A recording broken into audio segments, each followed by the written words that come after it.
There we are. We're done. We're ready. Welcome to the stream. Happy evening, good evening, good morning, good whenever, wherever you are.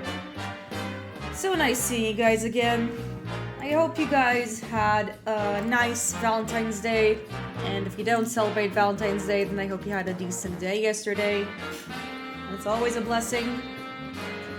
I personally didn't have much plans to Valentine's Day aside from like stealing candy from Larry the Yeti, who did have a Valentine. So yeah, everybody, if you guys are watching this in YouTube or some shit, wherever I upload it, it's probably not gonna be Valentine's. So yeah, feels a little awkward. I should get around to uploading these streams onto YouTube. I do that like with Honkai and like with Metaphor. I don't know why I'm so behind with Ace Attorney investigations. It feels a little weird. I mean, I don't know if weird is the right word. I just sometimes forget to do the maintenance, and like I am a one-woman team, so if I don't do it, it just never happens. But yeah. I will be uploading the rest of the Ace Attorney live vlogs, and I mean not live vlogs, you know, the rest of the streams eventually. Hopefully this week. We'll see. I don't really have much else to say. I know I started a little later than usual today. Usually I start sharp at 8, but this week I was just in the middle of watching a movie, and I was like, okay, shit, like there's only like 30 minutes left. I'm gonna allow myself to like delay the stream by a bit, only a little, you know? And it's my channel, and I can pretty much do whatever I want in that regard. So yeah.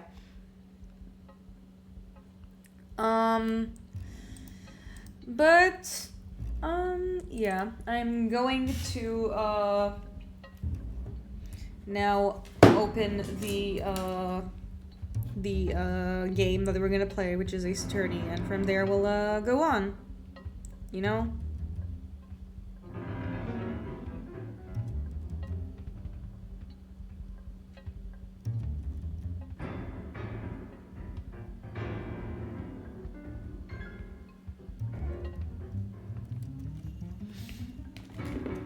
Meanwhile, enjoy the jazz while I think of things to say in the awkward silence.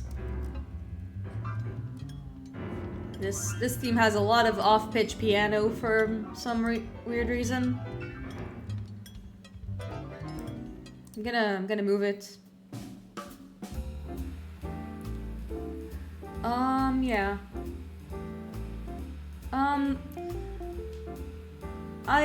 While I'm waiting for the game to open, and it hasn't yet, it should now, my computer has been acting up really weird today. Like, I'm pretty sure I had to like,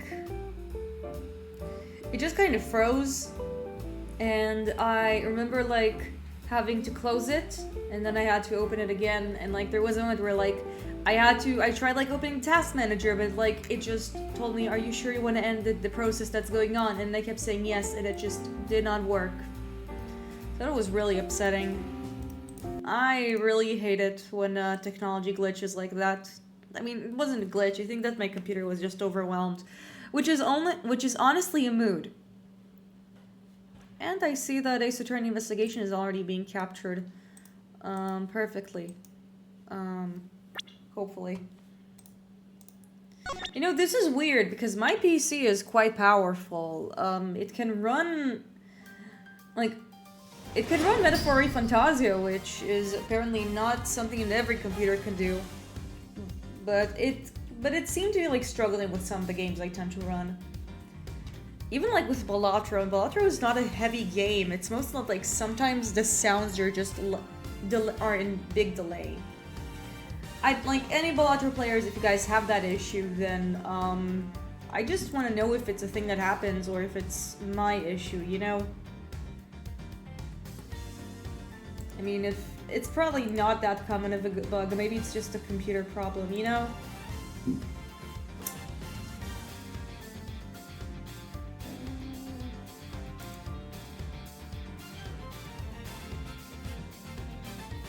So, yeah. Anyways, Ace Attorney Investigations, yay! We are about to finish yet another one. At least to my memory. We're currently in the final confrontation of the case, Tournament Legacy. And boy am I excited, because as much as I am sad to bring this case to an end, I had such a good time with it. I am also happy to see how it ends, because it does have a pretty solid end. It does have a pretty incredible ending. So yeah, whether you're watching it now or watching it later, I hope you'll join the ride with me. Because the main thing that happened is that we realized that Catherine was the one who hid Artie Frost's body, which was apparently shoved inside of his sculptures, which was not something that she noticed. But she wanted to preserve his art because she didn't like the idea of them melting and preserving away, especially after discovering her muse's body.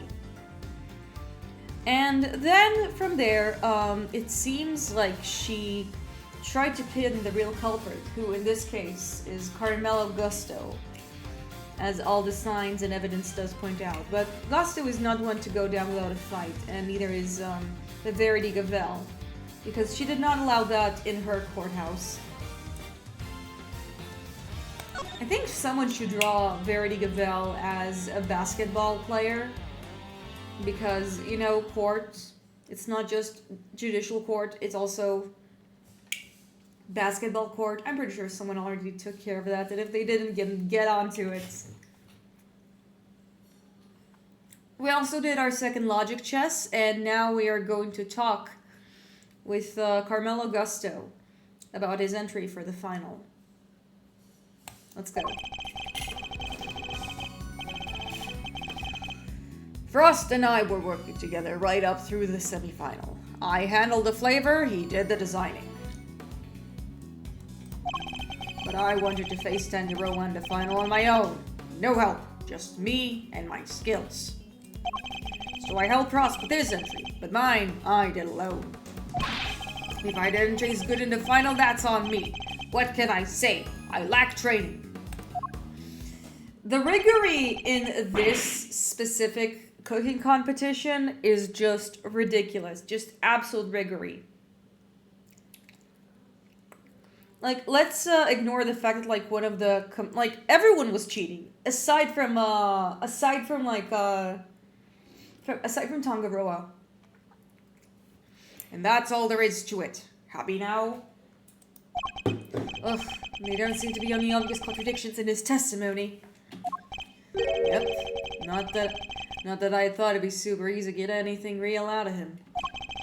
He's managed to not let slip what really happened for 18 years, after all. Why don't we try pushing him a little bit, Miles Arena? See if he can shake something loose. I think I just might have to, Fenda. Yep, seems like today's hint is to press some statements and see what he has to say.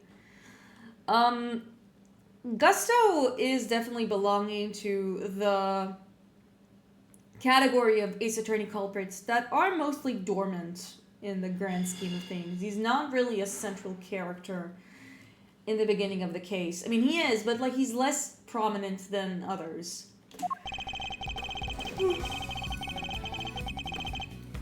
Frost and I were working together up through to the semifinal. I handled the flavor, he did the designing. Hold it! Frost was in charge of designing the work you both submitted, while you handled the taste. Yeah, he was a sculptor, a craftsman, and his sense of design was second to none. But he was clueless about confectionery, which is where I came in. We did what the other couldn't. And boy did you have an eye for aesthetics. Not even for the simple stuff. I think he's just doing this to get on his case. Now he's gonna show off what he learned. How do you like me now? Huh, the national symbol of Zhengfa. Oh yeah, it's a phoenix. That's awesome. He really is flexing on his haters right now, and he clearly has the muscles to prove it.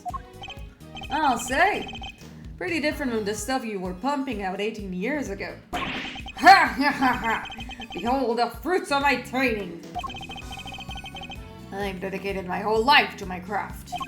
But back then, we both needed each other's help, so we joined hands until the final. But I wanted to face Tanjiro on the final on my own. No help, just me and my skills. Hold it! You were serious about winning the title then? Of course. The art of confectionery is my life. Why wouldn't I want to be crowned the greatest? I mean, but he is being a bit of a hack about it, if you ask me at least.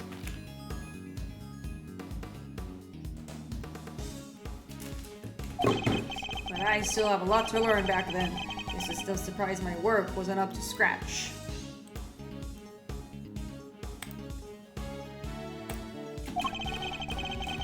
But the title wasn't the only thing you wanted. There was the cookbook too.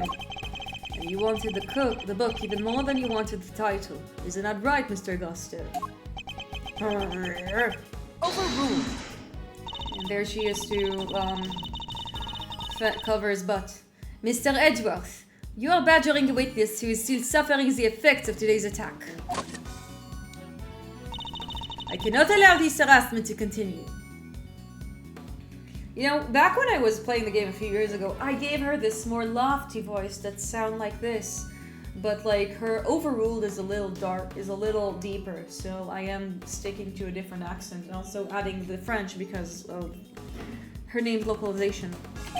I understand, Your Honor, but ignore him, Mr. Gusto. You need not answer that vile prosecutor's question. But please, do continue your testimony in your own time. The court is wherever she goes. So I helped Frost with his entry, but mine I did alone. Hold it! Did you know? So you're saying Mr. Frost didn't help you at all? But he helped you up until then, correct? It's not strange for him to stop so late in the contest, no? Strange or not, it's the truth. Could be he had his reasons too, I wouldn't know. If he's lying, it's gonna be a headache to prove. 18 years is a long time. None unless that gizmo of yours has a built-in lie detector, okay? If it did, I'd have stolen the show from Mr. Edgeworth long before now. Don't worry, Thunder. I can tell when he's lying. That no doohickeys assistance required. My job will not be replaced by silly robots. Please, Mr. Gusto, continue your testimony. Begin your statement? If it didn't taste good in the final, that's on me. What can I say? I lack training. We didn't really see his entry as well. What happened there? And yet, I heard your creations prior to the final were scored highly and for their flavor. So what went wrong? Was there some kind of cooking accident on that day? I mean, he does have a taste disorder, that, to be honest. No, nothing like that. It was... I told you, I had a taste disorder. My sense of taste failed me. It's as simple as that. But Mr. Frost's entry was complimented on its flavor. Your sense of taste hadn't failed you then. Did something happen overnight? I don't think he's going to spill any more beans, Mr. Edgeworth. Then perhaps I should ask him about something else. Let's ask about the semi-final. Did something change between the semi-final and the final, Mr. Gusto? Not really. The only difference between the semi-final and the final was that Frost wasn't helping me. No, this is not helping us. Hold it! I think we need to ask about Frost. Unless there was another change between the final and the semi-final that I'm not looking at. I mean... Oh, never mind. I actually know what changed. I think I had it... Yeah, we'll just stick with what I have for now. Oh, shit. I accidentally skipped it. I was too fast. Yeah. What that changed is that his son was not around. I think that's what the game wants me to present. Objection! Bingo bongo. I can think of one significant difference between the semi-final and the final, Mr. Gusto. Your son. That's him in the photograph, correct? You told me he was here with you up until the semi-final. He was. What of it? What indeed. He was here with you until the semi-final, until he discovered he suddenly wasn't up for the final. But he was here with you until the semi-final. Oh. And just so suddenly, your work went from being lauded for its flavor to being lambasted for it. I don't think it's a coincidence, do you? He wasn't just spreading quality time with his father. He was playing a much pivotal role in that. I just wanted him to see me hard at work, to show him I was trying my best for us. Who knows? Maybe it was him being that helped me to do so well in these early rounds. He talks a good game, but nothing about this guy screams super dad to me. Indeed. Thankfully, we would only have to give such an idea credence to the story were true. After all, how much could the encouragement of one small boy affect the taste of a grown man's work? Mr. Gusto prided himself on the flavor of his creations, but then he lost his sense of taste. He must have had a tough time maintaining his high standards after such a devastating loss, unless... I'm sure his son was here to cheer you on, but that wasn't all he was here to do, was it? You were a very suspicious man, Mr. Prosecutor, but why try to answering yourself for a change? What was that elementary school kid doing here, other than to support his father? It was to taste your creations. Your son knew the taste in your work pretty well, I imagine, Mr. Gusto.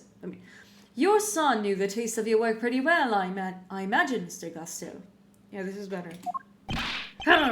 He was my biggest fan. Of course he knew it. In which case, he would have been a good judge of whether something tasted on brand, so to speak, no? What are you implying? You've already told us that you were suffering from taste disorder.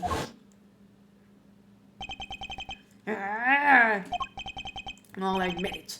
You're good. I never told anybody of this, but you figured it all out anyway. It's true. 18 years ago, I developed ageusia. No one knew about your condition. Indeed, I doubt Mr. Fuss would have wanted you to continue collaborating with you had he found out. After all, it was your job to make sure his creations tasted good. Therefore, your son wasn't just here to support you. He was helping you by taste testing your work. Dang, now it all makes sense. Your stuff tasted good because it really was finished the day before when the kid was still here.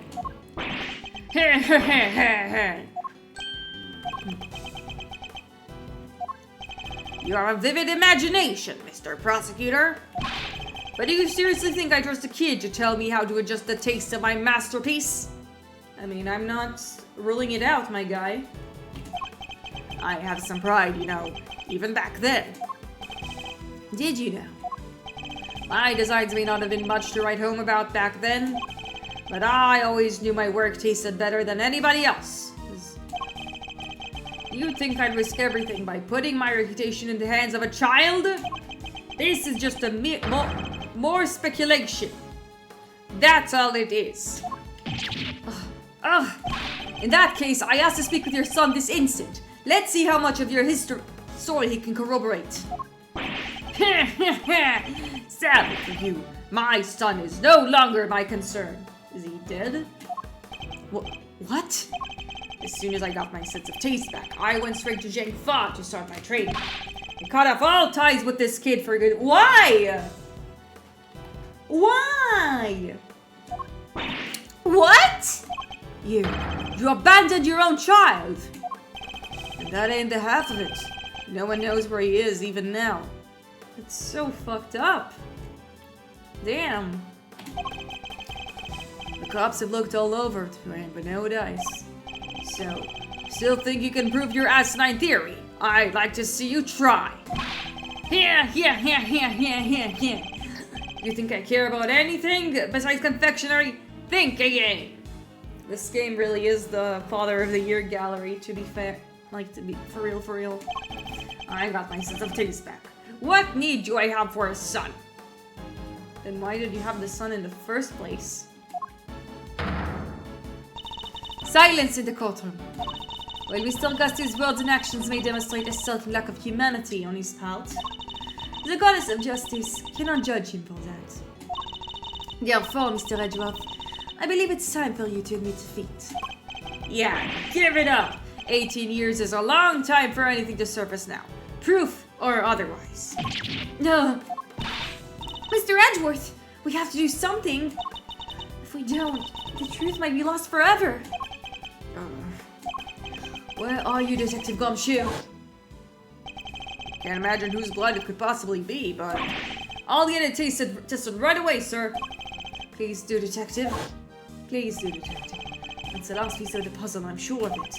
Once we know whose blood it is. Hey, Miles. Sorry to cut in your mind pal this time, but I was pondering something myself. Friend Guster didn't come here just to check up on the body, did he? You mean because he tried to open the case? Exactamundo. Think we have anything that might explain why he tried to do that? We might. Detective Gumshoe can make it back in time with a certain piece of evidence. That's quite enough idle chatter, defense. Now, if you... Mr. Edgeworth, sir! Sorry to keep you waiting. Perfect time, Detective. We were just wondering where you were. Speak of the devil. I mean, that's Morgan, and she's from another game of the same name, but yeah. Everybody go play of the devil, it's great. I take it you have the test results, Detective? Yes, sir! The lab just got back to me.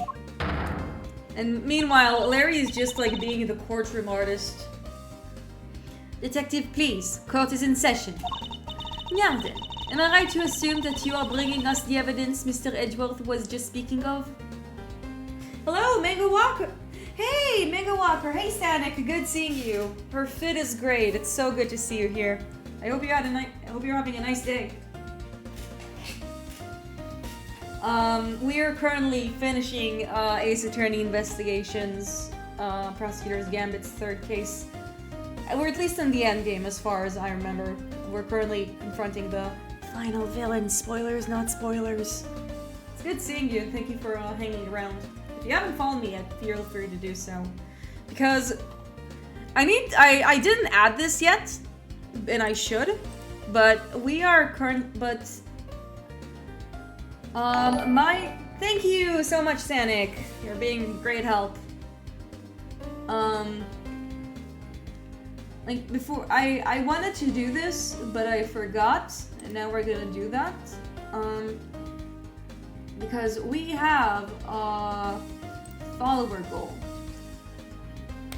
And that follower goal needs to be,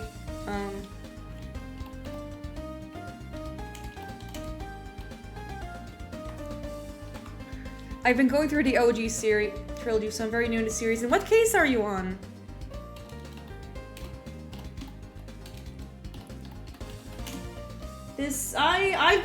I've been a fan of the series since forever. I mean, for over a decade now.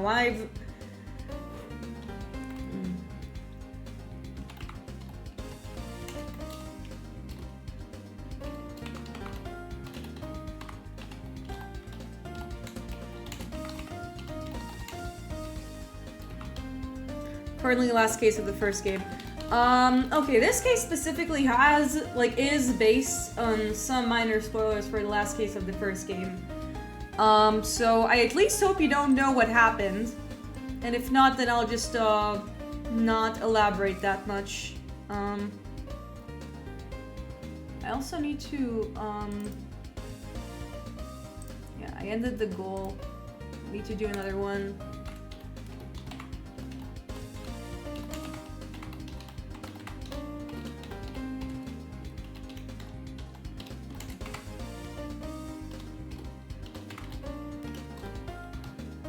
My GF and I have been playing together, and she gives Volkarma clown voice. Oh my god, that's so blessed. I just make Volkarma sound like an angry German, like his daughter Franziska.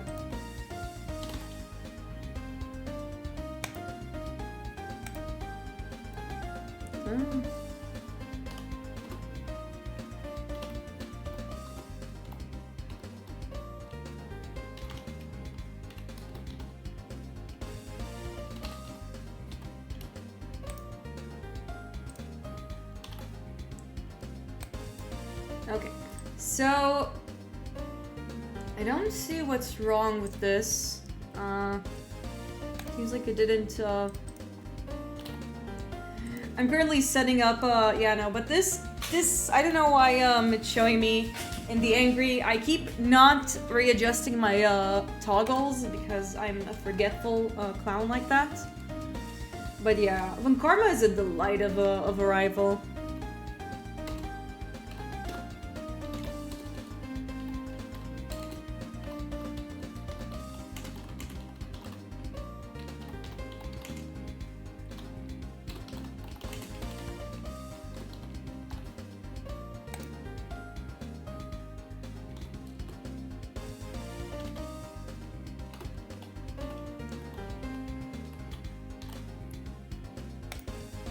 See. Okay, now it works.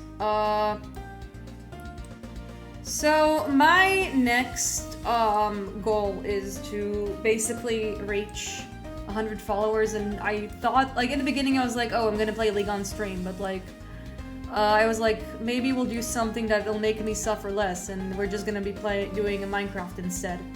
Big fan of Minecraft. Anyways, back to your regularly scheduled program. I just wanted to put it on so you guys will see the follower count. I'm still I'm really impressed that I managed to like at least pass the 50. You know, it took a while, and I think like it with in terms of like getting concurrent followers per stream, it's a little more challenging. But I'm also not taking it that harshly. Anyways, now then, the evidence. Gumshoe brought some specific evidence that have been explored. What? Hey, no fair! Why didn't anybody tell me about this? It is indeed the evidence in question, Your Honor. It needed testing, so I asked him to carry it out. What the? Why is everybody always helping you?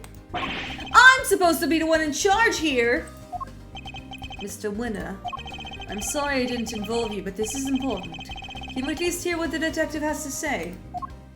Well, alright. So, Detective Gumshoe, what did the tests have to tell us? You're not going to believe this, but the owner of the blood we found in liquid at the bottom of the Gemini case is Carmelo Gusto, the victim of the poison gas attack. Oh! Oh, that's spicy. What are you talking about? Thank you, Detective. You've been very helpful. Well, it looks like my suspicions were correct. What do you mean, Mr. Edgeworth? Yes, what do you mean? Explain yourself. What is the significance of this blood to this case? It's only the very thing the perpetrator of the IS-7 incident has been trying to hide all these years. The fact that your blood was found inside the Gemini case, Mr. Gusto, is as good as finding your blood lying right next to Mr. Frost's body. Yeah! Overruled. Why would there be traces of your blood there on all places, Mr. Gusto? If you won't answer her honor, Mr. Gusto, then I will. There wasn't just blood in the liquid from the Gemini case. There were also traces of salt and sugar, too. There were, if you remember, one particular part of Mr. Frost's work was allegedly very salty indeed. I thought this salt came from the blood, but that's interesting. Oh yeah. You're talking about what Alicia told us back then, right? What was it again? Oh, it came from the salt lamp, of course. Did they ever? I've never tried ices so scrumptious in all my life. Really? Man, I wish I could have had a bite.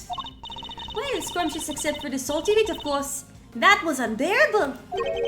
The salty bit? It's in the other photo you've got there. This bit, the hobby thing. Gemini's liar. Yeah, yes, the liar. And only the liar. Tasted it as if it had been flavored with salt. There were no traces of salt anywhere else in Mr. Frost's entry. Very interesting. Then perhaps you can tell us, Mr. Edgeworth. Where did this salt and the liar come from? I mean, there's only one place it could have gone from. It's from the salt lamp. This is the lamp from the IS-7 incident. Indeed. And I believe that the salt that gave us the liar, its flavor came from just such a lamp. Mr. Von Connor has established that both the salt lamps were in Mr. Tongaroa's room at the time of the crime. One of them was used to kill Mr. Frost. And it was stained with his blood. But no corresponding pool of blood was found in Mr. Tongaroa's room. Right, because the culprit has chucked the piece of chocolate with that on it, into his little stream. Furthermore, aside from the liar, no traces of salt were found anywhere else in Mr. Frost's room either.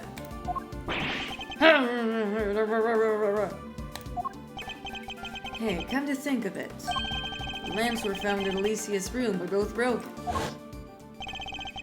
The lamps appear to be broken. Bulbs are smashed, both of them. Maybe they fell and broke on the floor? Yeah, I needed to remember that, like, in this flashback, Fender has a bit of a higher voice, at least from how I voice him. We never did figure out how the one that wasn't used to kill Frost got busted, but are we thinking maybe it had Augusto's blood on it at some point? Anyone whose blood was found in the lamps would have been a person of interest to the police. So the killer needed to find blood somehow, and in that way, that would arouse suspicion. You are seriously suggesting the liar was used to do just that? I am. I suspect the bloody salt was somehow applied to the liar so that it could be hidden inside the case. Because unlike the fountain water, the sculptures would have needed more time and care to test properly. And he waited and waited for his chance to dispose of the liar undetected. And the reason he's here today is 18 years ago, Mr. Frost's body and the evidence pointing to his killer were taken away together. This, of course, was not the part of the perpetrator's plan, and thus a new dilemma arose. The possibility that the body, the incriminating evidence, or both would resurface one day. So back he comes 18 years later, sneaking in bright and early to try and cover his tracks. Well, Mr. Gusto, are you finally ready to admit it? That you are the one responsible for the IS-7 incident? Mr. Gusto, it's all because of you that Samson.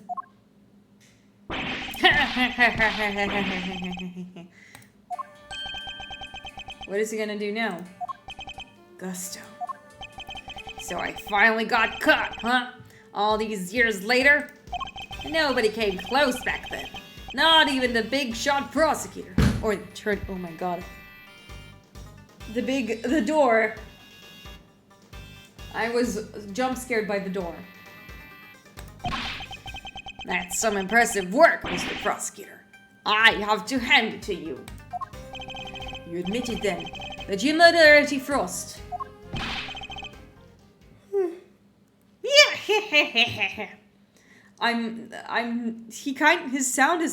His laugh is kind of written the same way that Papyrus's laugh is written. Sure I do. I did it. I killed him. But he only had himself to blame. What do you mean by that? He agreed to help me. We were supposed to help each other, so that one of us could win. And whoever won was supposed to let the other use the cookbook. Yeah, thank you. You know, yeah, my throat's a little dry. It's not that I'm sick.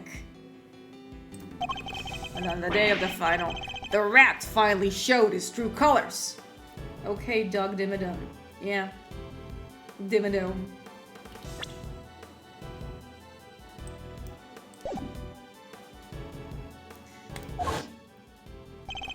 Seriously, Frost, we had a deal! Sorry, I'm not helping you in the final. Our little agreement is over, Gusto. But I helped you! I spent all day yesterday making the ice for your pieces. Did you? And you can prove that, I suppose? Wow, he just, like, blew the ship. What are you? Wait, you were planning to betray me right from the start, were you? After Frost double-crossed me, I had to make my piece for the final by myself. And like you said, my son wasn't there, so I didn't have to help with the flavor either. So much for the pride you claim to have in your ability to make delicious desserts. Go ahead and judge. You have no idea what it's like for someone like me to lose my sense of taste. Can't believe Frost is cold-blooded, but yeah, look at this guy. He fucking ghosted his partner. He even looks like an asshole. He also pretended to be French. For the record. Like, he pretended, like, his alias was French sculptor Paul Halik. Like, he's an asshole from start to finish, and we haven't even met him, we just hear of him. I gave up everything to become the best. Everything! I take pride in. Why does he look like Enki, but with a worse perm? Enki from what? I forgot where Enki is from. Oh. Enki from Fear and Hunger! Yeah! I mean... I'm gonna put a picture on screen. Just so we'll compare. You know, maybe I should make my big, following, maybe my 100, stream, following. I don't know if it should be Minecraft or it should be Fear and Hunger. I'm gonna put it on screen so people will have the context. Oh my gosh, please.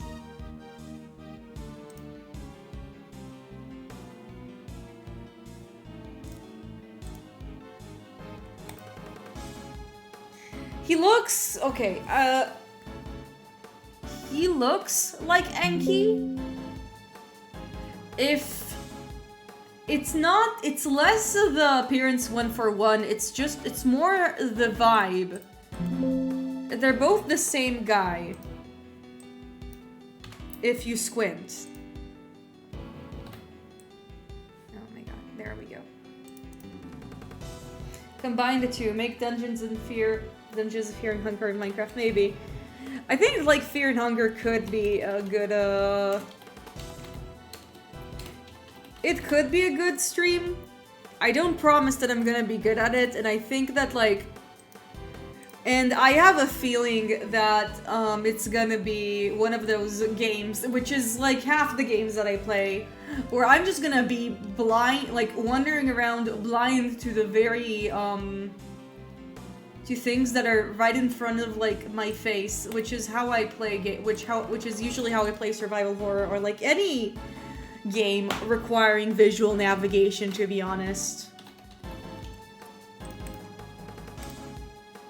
So it means that for you guys, it's gonna be funny, but it's also gonna be a pain. Okay, if you squint, if you put them side to side, they feel, I don't know if I'd say same person, but like they have the same vibe. Like if I make Enki a little transparent, I don't know if I can, maybe I can like add a filter. I am spending a lot of time on this, but it's fine. Let's see if maybe there's opacity. No, this is like... they're relatives. Yeah, they're absolutely relatives. Maybe ancestors. Such a cursed bloodline. This is... I'm not gonna go into like big spoilers because I know you're playing the trilogy, but like this case and that like and their feud like would end up setting up a big domino of like the main events in the Phoenix Wright series. That's what I'll say. Something someone like you could never understand. You're right, I don't understand. Do you want to take pride in the fact you resorted to murder? Or that you abandoned your son? Why would I want to understand someone who could do such things? Oh, this fucker right here, like after he murdered his friend, after he pushed him, he just went abroad to he regained his sense of taste for medicine. He then went abroad to study confectionery, and he just disowned his son. The end. Even though his son was the guy who, one of these two boys, I forgot which is which, he helped him out by tasting his foods while he had the eating disorder. Everyone's an asshole here, except for the kids, except for the kids. It's like I, 36, have murdered my partner. No, wait. I, 36, was abandoned by my project partner, for context. M, 36 as well. Am I the asshole for hitting him with a rock afterwards? And then Reddit says, justified asshole, or everyone sucks here. And then one person who's just gonna be trying is saying not the asshole. A man can't afford to rely on other people. I learned that the other way 18 years ago. Listen, I had bad project partners as well. I did not resort to murder. I just murdered them with my mind. My son never showed up on the day of the final. And in hindsight, I wouldn't be surprised if Frost was the reason why. Why would you think that? What exactly happened to your son? How am I supposed to know? I told you, he's none of my concern anymore. Yeah, his son was also found missing, so God knows what happened to them. And according to you guys, nobody knows where he is now either. And you don't care? You're horrible! Also, Kay also fills the quota of an Ace Attorney assistant by having a dead parental figure. So yeah. So with his disappearance, so too went your chances of winning, correct? Oh my god. Vocal transitions, am I right? Yeah, I had to find another way of getting my hands on that book. Well, that's when inspiration struck. I decided to skip afternoon tea and snuck into Tangaroa's room. It should have been so easy. All I had to do was photograph the formulas I needed and get out of there. But then Frost shows up. Oh, and that was the real reason why I died. It wasn't just the project abandoning, and then there's an update from, hello, I am the prosecutor in charge of the case. Let me update you with things that OP did not write on the Reddit thread. And then everyone changes their judgments to, you're the asshole.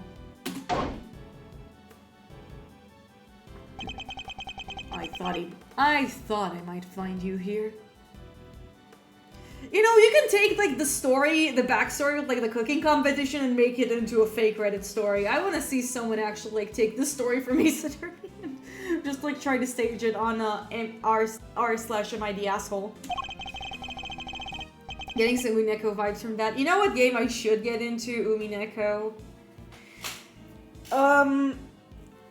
It's specifically the Nezumi VA voice actor, because that's how I know how a lot of people are getting into it. It's I know some people who are getting into Umineko. Yes, the rabbit hole, and I hear people talking about Umineko, and it feels like they're going in. It feels like talking to insane people who are very rabid for very toxic rich women. That's the vibe I get from the Umineko experience, and I want Ayn. Can confirm. Yeah, I need to do that eventually. And the fact some Nezumi VA out of their courtesy decided to stream the entire thing, and it's online, is great, because Umineko is two things: one, long; two, expensive. And now I can experience Umineko for free with free voice acting. So props to Nezumi VA.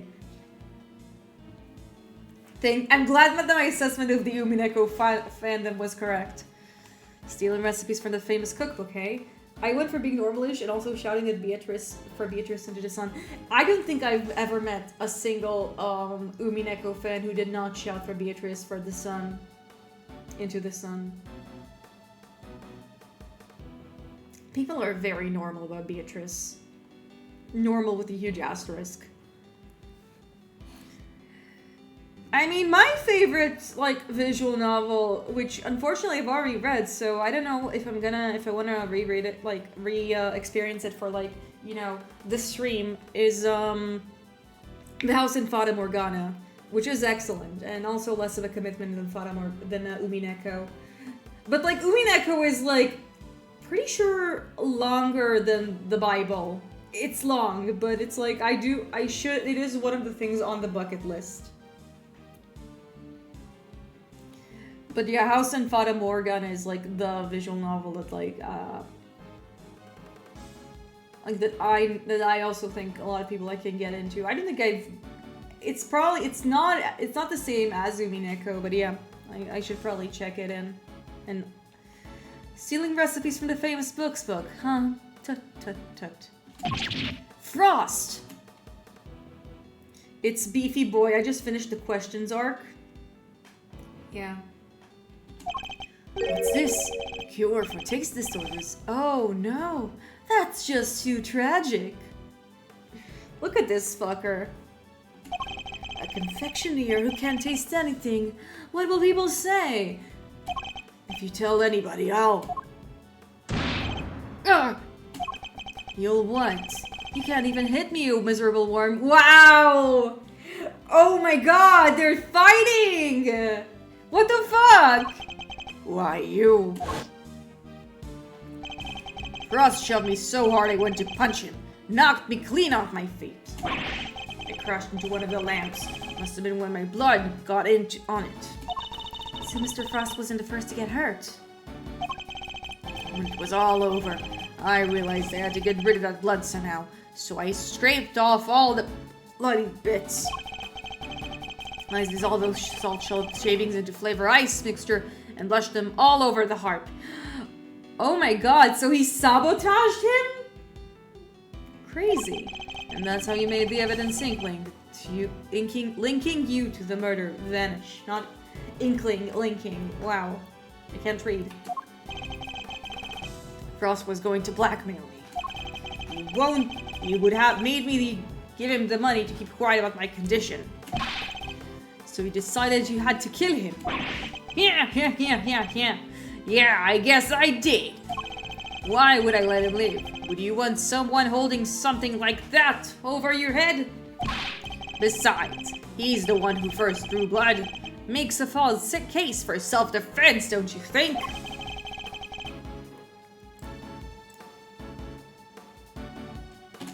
So he was behind it all. Anyway, I initially took the lamp to Frost's room. Went straight to there once I figured out I was going to hide the bloody part. Inspired by all the ice sculpting tools lying around the place, I guess. You're not as dumb as you pretend to be, yeah? I figured you could use them to chip it off and grind it up. Once that was over, painting the stuff all over the harp was easy. But why, Samson?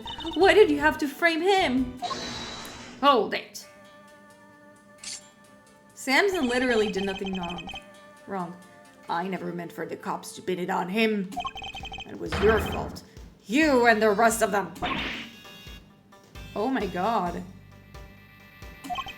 Why do you think I went for the trouble of placing the lamps and cloth back in Scone's room?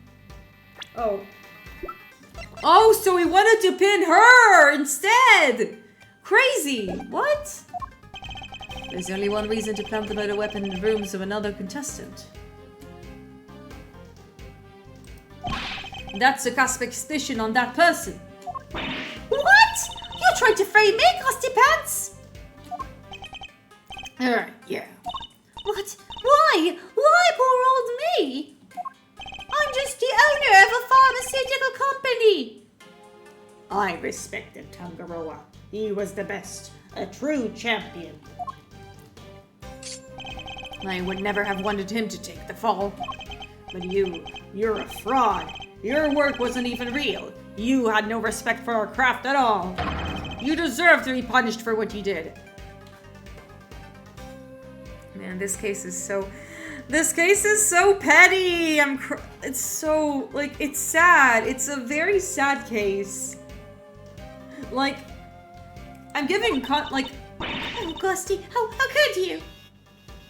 this guy, our boy Samson Tangaroa, a very nice guy who was part of the kids show where he taught children how to cook and sung songs. This guy was arrested because everyone else in the case were just ridiculously petty. It's so sad. It's funny and tragic at the same time. And had you refrained from eating Tangaroa's work, Frost's body wouldn't have been found. My plan was to wait until Tangaroa was judging your broom. That's when I'd sneak the corpse into Frost's room and freeze it. But thanks to you, Bound here found it before I had a chance to retrieve it.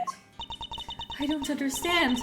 Why did you need to freeze his body at all? Ha! Why indeed? Mr. Edgeworth, surely you must know. Why did Mr. Gusto need to freeze Mr. Frost's body? I think it was to obscure the time of death, maybe? Mr. Gusto needed to freeze Mr. Frost's body in order to obscure the time of death. If they determined that the murder occurred during the afternoon tea, he would have been obvious suspect. Yeah. Bingo! Yay! I'm smart, you guys! I'm so smart! Freezing Frost's body wasn't simple. Preparing everything took time. So I decided to put his body in the chest in Tangaroa's room, where I got everything ready for Frost. At the time, it seemed like the perfect hiding place. Never counted on some gluttonous pharmacist showing up and making the whole ship collapse. I still don't get it though. Why disguise the body as an ice sculpture at all? The sooner it was found, the smaller the effect of freezing it would have had on masking the time of death. Therefore, he needed to disguise it, at least until it had been fully frozen. How awful.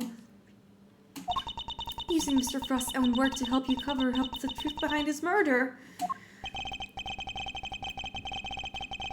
Ironically, Tangaroa would have been just fine if the body had been found before I got Ed out of his room. If only things had gone to plan, he wouldn't have been arrested, let alone convicted. You mean it was my fault? Everything that happened to Samson? No, it wasn't your fault. No! Bound, he's just an asshole! It was all because I found the body? Don't let him get inside your head, Jutes. None of this is your fault. If it wasn't Samson, it would have been Delicia instead. She would have been the one they arrested. Either way, there was one person to blame here, and that's Gusto. It didn't help that the initial detective was so bad at his job either. He never even told me, the prosecutor, that the body had vanished. Said that Mr. Von Karma had unwittingly placed Mr. Tangaroa under arrest in the absence of a body. I mean, I guess it would explain why he was so keen to wrap things up. Still, you'd think he'd notice something as big as that if he'd taken a look at a few reports, right? Not if someone had deliberately distorting the facts of the case, though. Either way, it seems that Mr. Von Karma didn't know about the body until the arrest had been made. But admitting that would have spoiled his perfect record. So he kept it to himself and proceeded to prosecute Mr. Tangaroa regardless. Yeah, newsflash, Mango. Von Karma's an asshole. Can this really be true? You don't feel bad at all? Somebody spent 18 years in prison because of you! Yeah. Sticks and stones, girlie. Sticks and stones. What a jerk! I ought to arrest you right now, pal! And snow is cold. Yeah, pretty much. Snow is indeed very cold. I should know, I'm a snow hermit. There is a bunch of snow outside my tundra. I'm afraid I cannot allow you to do that, detective. So you noticed, huh? Glad someone did. The judge is right. You can't lay a finger on me. What? Why? You just confessed to murder. Yeah. I'm really turning into full-on papyrus now. There's a transition. No idea, huh? I guess it's better lay it out for you. Okay, cross-examination time. We got a blizzard going right now, so my room has never been brighter. Fair. Yeah, wow, I do love when blizzards happen. Good vibes all around. I killed Frost 18 years ago. One of the things I like about the investigation series is they also have a cross-examination theme for the penultimate. They have 3 cross-examination themes, and this one is basically the penultimate cross-examination, so it's really cool.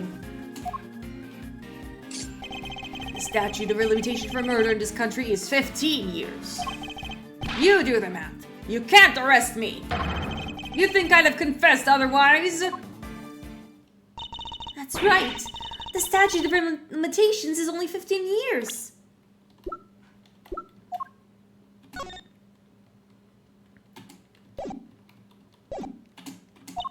Is this really the end of the line, Mr. Edgeworth?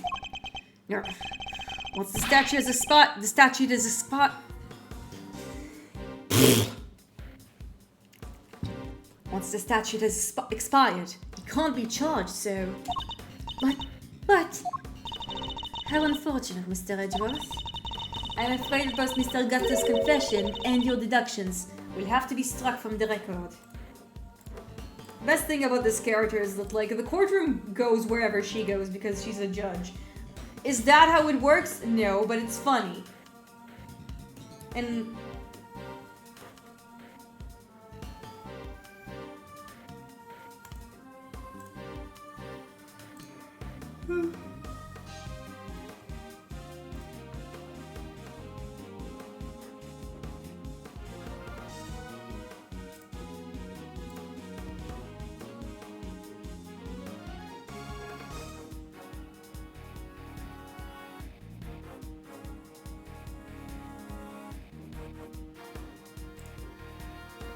I just, also, in the meantime, I put in the Umineko, Let's Play, so it'll be in, like, so I'll have it, like, to watch for later, and, oh my god, first stream with Nazumi is 9 hours, that's fucking bananas. And that, Mr. Tangaroa's conviction will remain in place. But, we've finally proven that the police would never had Mr. Frost's body in their possession. Even if we can't arrest Mr. Gusto, surely Mr. Tangaroa has grounds for retrial on that basis. Does he? I wouldn't be so sure. I'm afraid that the goddess's judgments are somewhat harder to overturn than you might imagine. So the committee means for the vote from 18 years ago to stand no matter what. Even though it's wrong. Yeah. Bad luck, Mr. Prosecutor. There must be something we can do. Something to bring Mr. Gusto down. Why you can't arrest me? Funny cross-examination title. One of the best.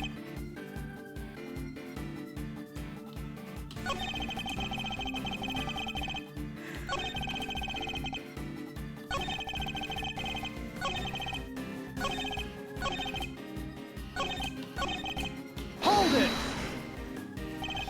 Never say never, Mr. Gusto. Nothing is impossible. Motivational speaker-ass dialogue. Hold it! Really? Come on! Give it up! Your father couldn't catch me. What makes you think you can? Ugh.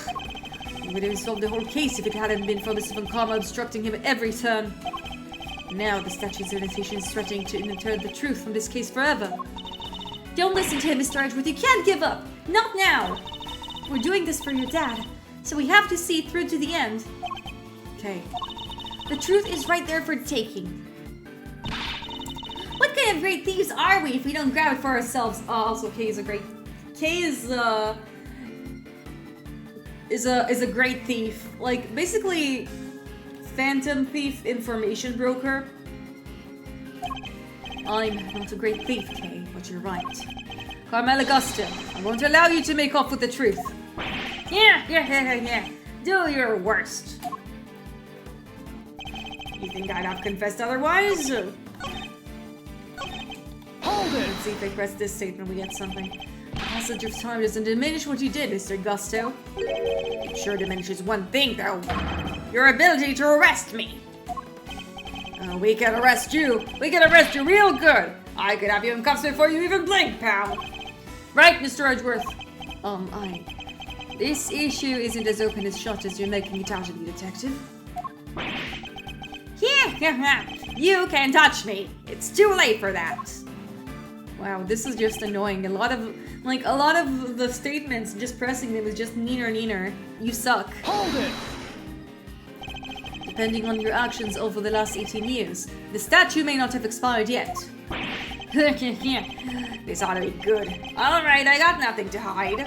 Is there something you want to ask? Ask it. Very well. Tell us where you've been and what you've been doing since the incident. Sure. Not long after the contest, I was able to cure my taste disorder thanks to that formula in the book. Not long after that, I went to Zheng Fa to really buckle down and hone my craft. He locked in. That explains a lot. We tried to contract you after the fact, but I guess you were long by then, huh? Could be. I left. Let's see. Around a year after the murder. It was before Tangero's last day in court. Going to Zheng Fa was the best thing I ever did. Flavor, design. It's the full package now. He made a Candyman. Objection! And all that on the backs of those whose lives you destroyed. Yeah. What's on an omelet without a few eggs? Nothing, Mr. Prosecutor. Nothing. You're evil. Sticks and stones, girly. What doesn't kill you makes you stronger. I'm going to keep throwing you proverbs at you until you shut the fuck up. You can't arrest me. And that's all that matters. Ugh, I need more to work with. There has to be something I can get out of him. We can push him further on the statements he just made. Is there anything I should follow up on? Maybe he's training in Zheng Fa. I'd like you to tell us more about your training in Zheng Fa, if you wouldn't mind. Fine. I later went to Zheng Fa for training, and I finally became the best in the world. Hold it! Zheng Fa. And you were there for a while, I imagine? Yeah, I left there time after the investigation had wrapped up. I've been meaning to go there and start my studies for a while. Thanks for the hard work I put in. Okay, you're gonna keep flexing on me? Is that it? My designs are now world class. Whoa, that's amazing! You like it? It's yours. Really? All right. Man, this kid right there, Eustace Winter is just such a gem of a character. So you spent some time in Zheng Fa.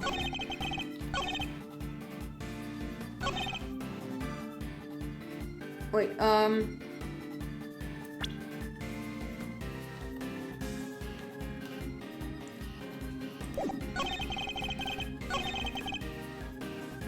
yeah, but how long was he there?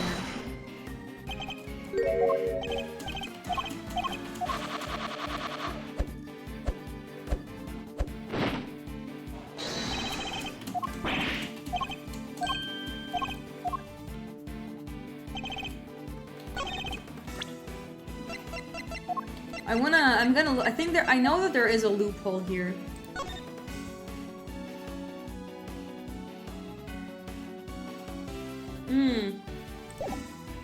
Yeah, they just wrote it for us.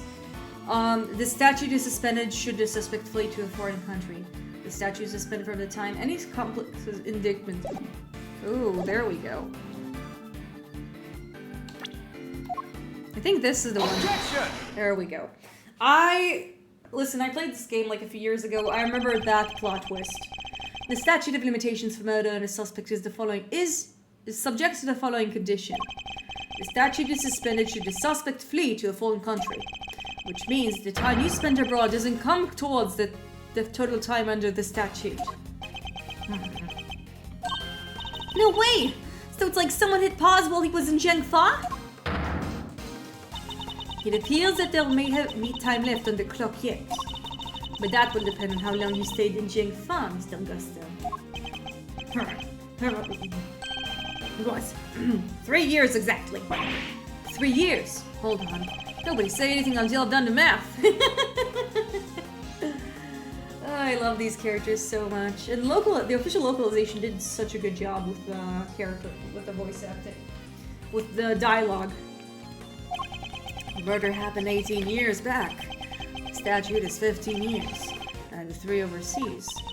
15 plus 3 makes exactly 18, which means... No way. Mr. Edgeworth, you did it! The statute hasn't expired after all!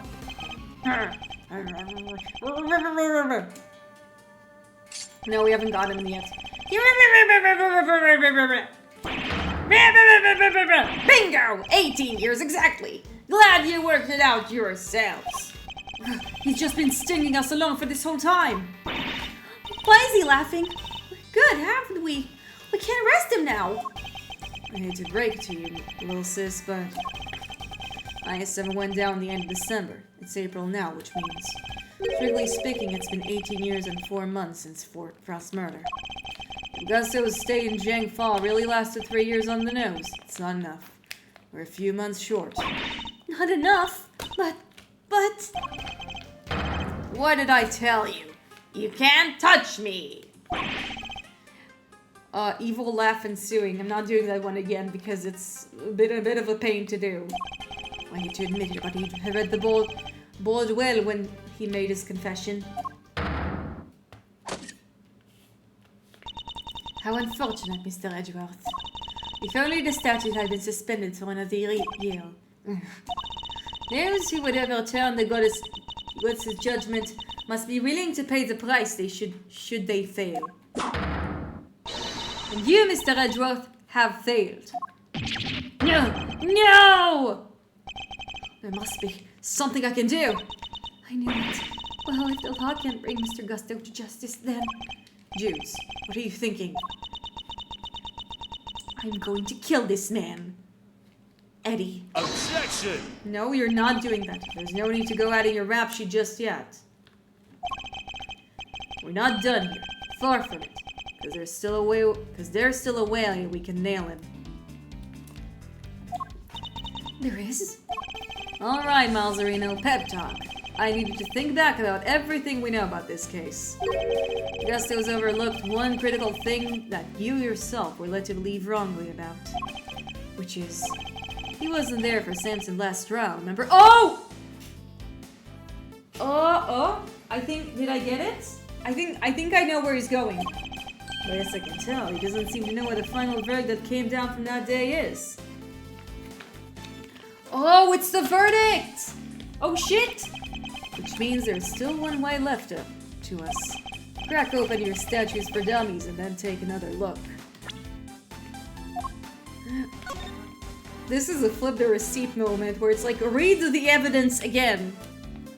The statue is suspended from any time until the accomplice's indictment to the end of their trial. 17 years ago, they really did a number of Samson and framed him like a pretty picture. But if we make good use of that verdict now, we can make sure Gusto pay in full for what he's done. Thunder, are you? Those who would overturn the goddess's judgment must be willing to pay the price should they fail. Samson's my client, Miles, and I can't bring myself to use the source of his pain as a weapon to this fight. So whether you play a last card or not, it's gonna have to be up to you.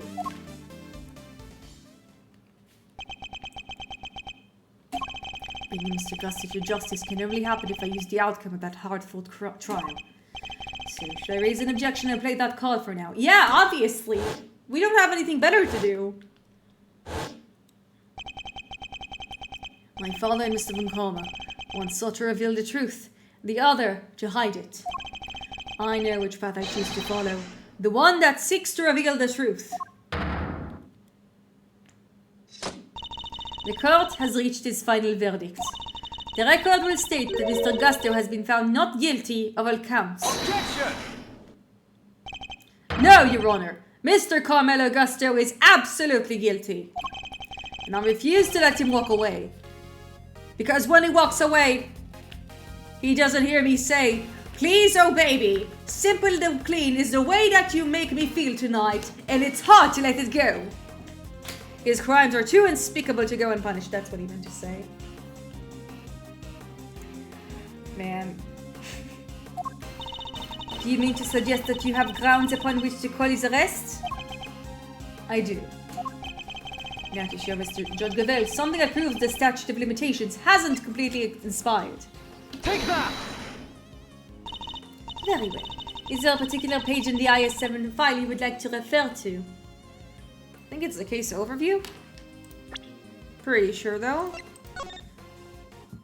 No.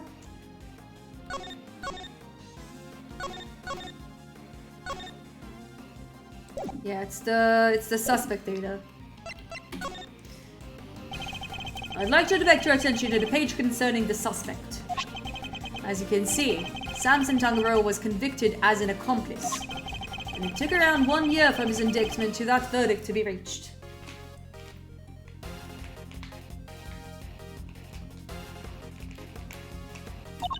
Yes, that does seem to be the case. The book you gave us details certain conditions pertaining to the statute of limitations to murder. One of them, as I mentioned, is that the statute is suspended if the suspect flees from the country. And another states that the statute is suspended from the time any accomplice's indictment to the end of their trial. What? Tangaroa was convicted as an accomplice? Yep, because you were in Jingfa when the verdict came down. Samson was convicted as an accomplice, not as the main perpetrator. Which is clearly news to you, and not good news either, am I right? But how can that be? Tangaroa was an accomplice to anyone. He was innocent, and you know it. We know it. It's what we've been trying to prove all along. And in the pleasing twist of fate, his wrongful conviction will be the very thing that sets him free. If you spent 3 years in Jingfa, and your accomplice Samson Tangaroa was on trial for 1 year, it means you can still be charged with gross murder up to 19 years after the fact. In other words, hey, welcome to the stream. Let's see who joined us. Well, I don't see the names, but welcome to the stream. We're currently finishing Turbo's Legacy. And sure, boy, this case is being a doozy. The statute of limitations hasn't expired at all. Ah! The goddess's judgment is infallible. But if one of her servants, it appears it is not. It appears the prosecutors in charge of this case may have erred. Yeah, hello. I just sounded like we had a few watchers who joined, so yeah. Unbelievably, we may have no choice but to instigate a full inquiry. No! How could this? You weren't supposed to be able to. Well, fuck you. 18 years. That's a long time to let someone else suffer for your crimes. It's time to pay the piper, Gusto, and not a moment too soon. Ah! But, finally, greatest, my brilliance has been recognized. I gave up everything for this. Everything! Even my son! More's the pity. But you can't run from the law forever, because the bills come due at last.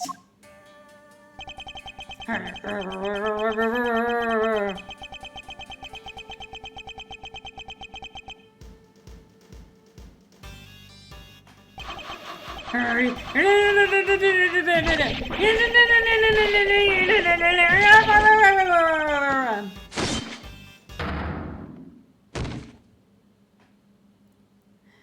He just did that.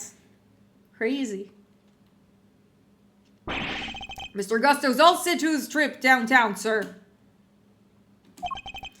Oh, good. Which means it's your turn next, right? I suppose so. Jeez. I'm gonna go to the bathroom and then we'll be continuing the wrap up.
Okay, I'm back.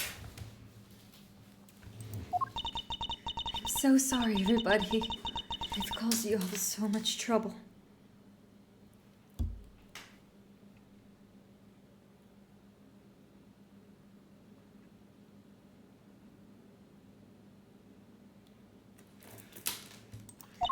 But thank you.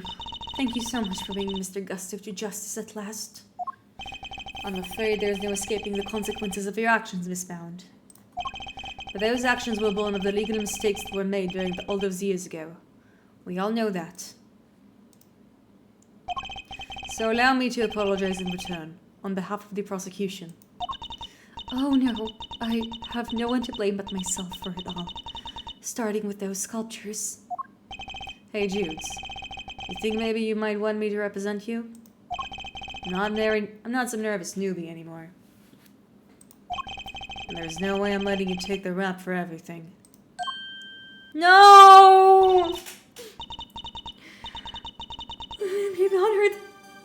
Thank you, Mr. Fender. Her tears are so big! Oh my god, I remember this scene. Oh, these two break my heart.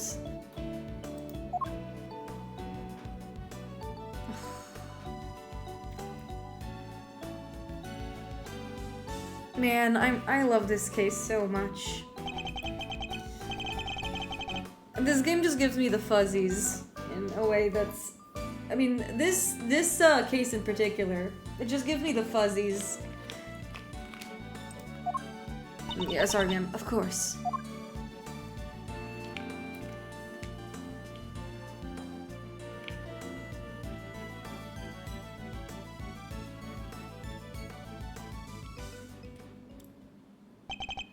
Judge Gavel, why did you lie to us?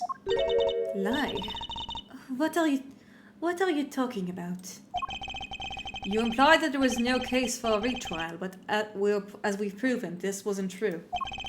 Surely anyone committed to seeing justice done would have called this as soon as the body was found. I am under no obligation to answer such questions. And you clearly have no intention of doing so either. Truly, you are proving to be quite a threat to the Committee of the Prosecutorial Excellence. As such, You give me very little choice but to report back on your continued transgressions. No doubt you'll be called to appear before the committee in due course.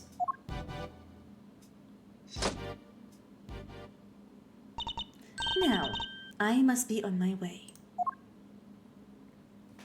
She sure loves dangling her authority above us. What the heck? And after you caught the real killer and everything? Isn't that what prosecutors are supposed to do? Regardless of how it may all play out, we'll never regret what we accomplished here today. Mr. Edgeworth. Hey! Mr. Edgeworth! Yes? Why did you stick your nose in this case anyway? You weren't even on the job! My job is to bring the truth to light, Mr. Winner. Not only as a prosecutor, but as a person. I don't get it. I wouldn't expect you to understand. Not as long as you believe that closing a case makes you a winner. That's going way over my head. I'm going home. Such a doofus of a man.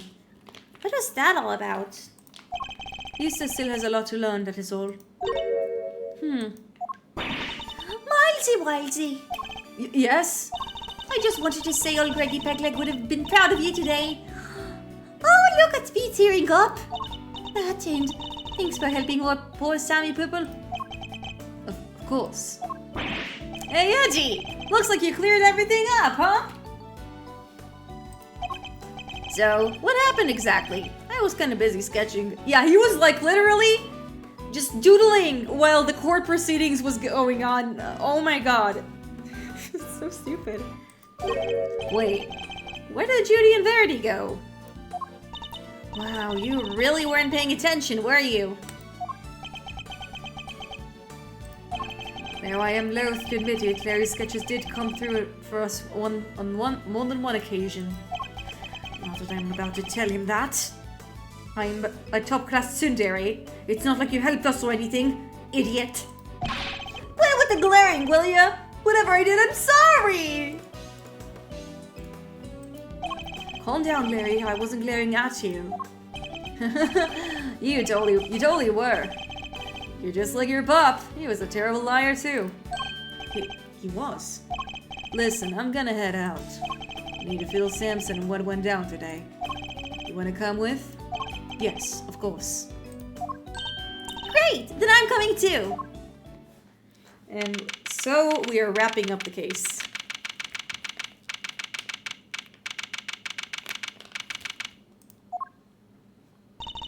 So what's Mr. Tangaroa like? I can't wait to finally meet him.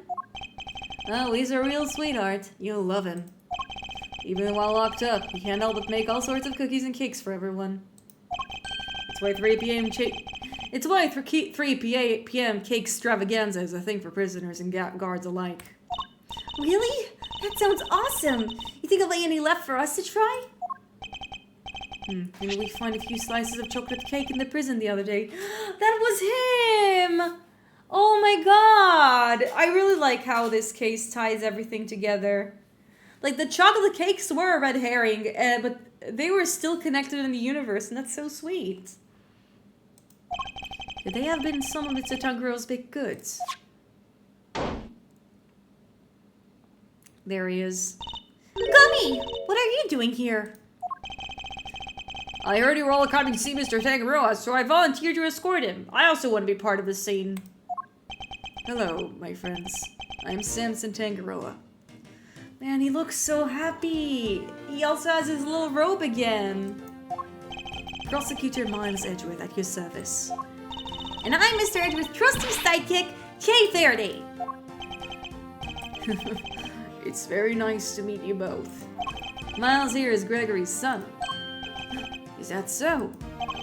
Your father was very kind to me and fought so hard for my case. But in the end, I betrayed him. I made a false confession and... Don't worry, Mr. Tangaroa. Mr. Fender has explained everything to me. He sure did. And now we're here to tell you the truth about what happened 8 years ago. The truth.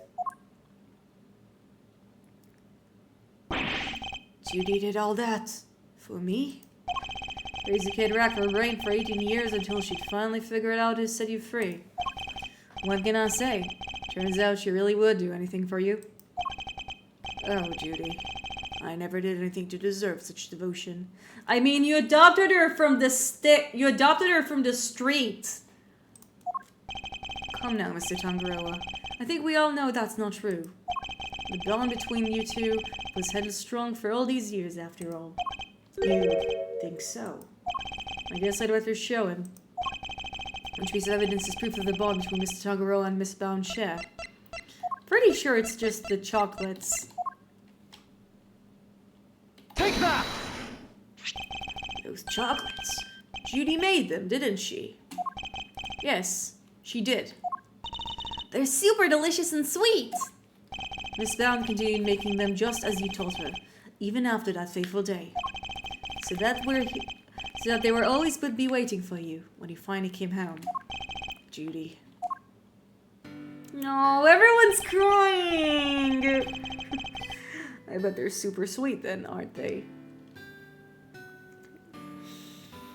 This case is so emotional! Damn! Very much so, I'm afraid. I only wish we could hand them to you. Don't worry, sir. I'll make sure he gets them later. Which would be a clear breach of prison policy, not that I have any authority to stop him anyway. Thank you so much. You know, Detective, something about you reminds me of Detective Bad. Yeah, Detective Bad is kind of like the badass mentor of Detective Gumshoe in more than one way. Really, pal? Because I look up to him a lot. He's my role model. Despite everything. You don't say. Seems like fate likes to bring people all sorts together, huh? You hang in there, Samson. Just a little longer. I should be able to get you out soon. I'm sorry it's taking so long. Nobody should have to wait 18 years to get justice. Don't be silly, Eddie. I'm the one who should be saying sorry. Or rather, thank you. Truly. Oh, man. Samson. Well, I guess it's my turn to wait for Judy to come home now. I better make sure there's something delicious on the table when she finally walks through that door. Don't let me down, Eddie. Leave it to me, big guy. Oh, man. The IS-7 incident. It's been 18 long years, but the case we inherited from my father is finally coming too close.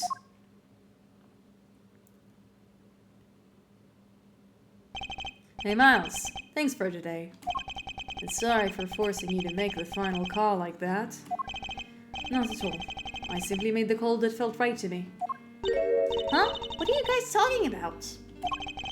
You know how Samson was wrongfully convicted? We had to pretend that he was an original Augusto. But to use his false conviction against him, even to save him. As his lawyer, I just couldn't bring myself to do it.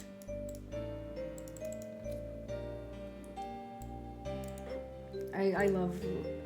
I don't know, I just really like this case.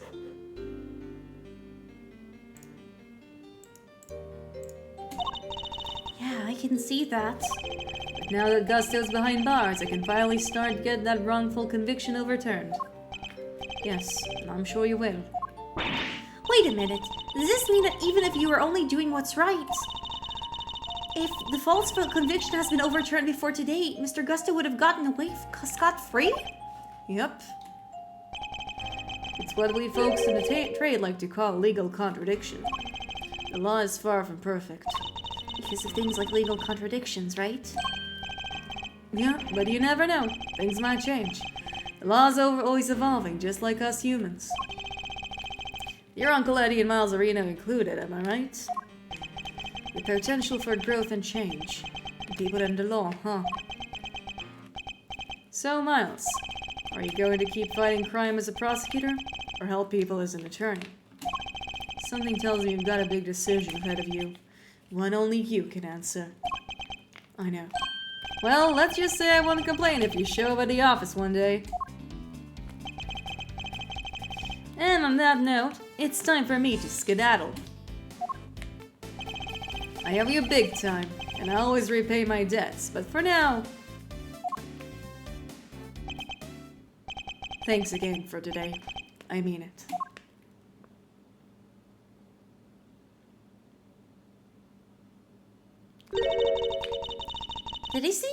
Did he seem kind of in a hurry to get out of here to you?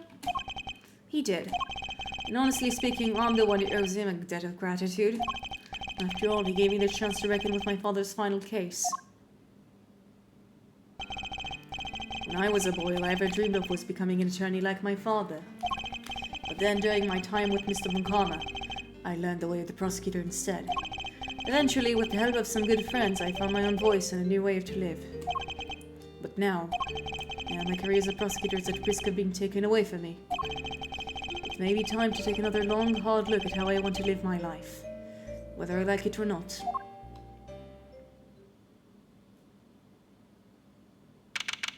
April 2nd, Edgeworth and Co. Law Offices. Hey, Gregory. Sorry for reporting in so late. Aw. It may have taken 18 years, but we're finally in a position to prove Samson's innocence. All thanks to your boy Miles. I couldn't have done it without him. You should have seen him. The way he fought for the truth gives me chills. It was just like watching you. Look, I know I'm not half the attorney you were, but those guiding principles you tried to instill in me, I like to think I'm embodying them now as I carry on your legacy. Here's hoping. They have the same goofy expression. And your boy will be joining me in that soon.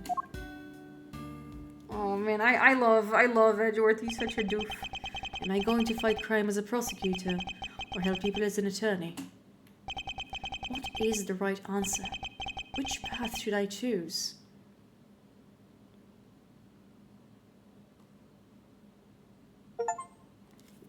And that was Turnabout Legacy, or the Inherited Turnabout as it was known before the localization came out. Before we go into Case 4, I do want to talk about this case more, because usually I stream for 3 hours, so I think I can start a Turnabout Forsaken. This case is one of my favorites in the entire series because it's really touching. Ace Attorney is a lot of things. It's funny, it's heartbreaking, it's exciting, it's resonant, but one of the things I love about the best Ace Attorney cases is that there is a sense of kindness into some of them. And seeing Gregory Edgeworth work for the first time, and seeing Miles carry on the legacy, and seeing Gregory reminisce on his on like how he cares for his son Edgeworth, Miles, and the one scene where Eddie says he's gonna defend Jude in court.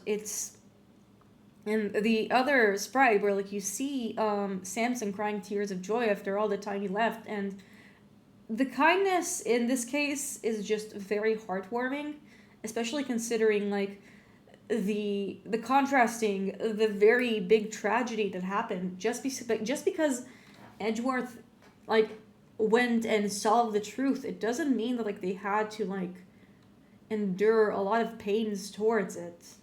Like a few streams ago, there was the entire monologue from Raymond and also Edgeworth where they said how the IS-7 wrapped up And that too was very tragic. And I just feel that it's just a sad case about, but also just a very heartwarming one. And that's why I like it a lot. That's when it's still one of my favorite cases in the entire series, because it has such a heart. There's such a good heart to this case, and I think, and aside from like, what if you play as Edgeworth's dad and like you solve him, like we can put like the fact that like it's good fan service, and like it's just because they could have fucked it up. They could have made Gregory Edgeworth a boring character. They could have like fucked up the characterization, but like he was a good guy and charming in his own way. My only nitpick is the fact that I just like the fan translation objection much more than the official one, because Sung-Won Cho is voicing Gregory Edgeworth and he did such a fantastic job. I also want to look at some of the gallery art before we continue onwards, because I do like seeing some of the designs. It's also nice to see how they remastered a lot of the designs in specifically this case, because it doesn't seem like they just upscaled them. It also seems like they, like maybe they just took the original digital drawings and just repixelated them. I don't know. Because I like how you see the painterly feeling in, like, you can see the brush strokes in these. Specifically, and also in this drawing too.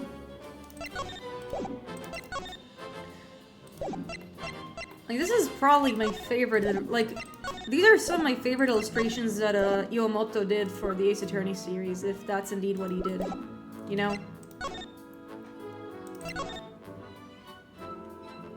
There is also some of that brush strokiness in the original drawings in there. I mean, some people like the airbrushed quality of like his early work, but I just really like all the nice touches and the painterliness of like his original illustrations. They're really pretty.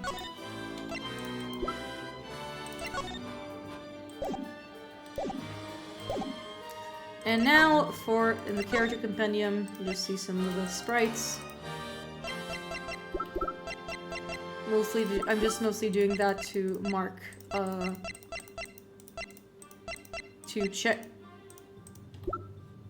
mark a check mark. It's also nice how Ron and Desiree, the light, are in here. That's a nice Easter egg for those who played the game.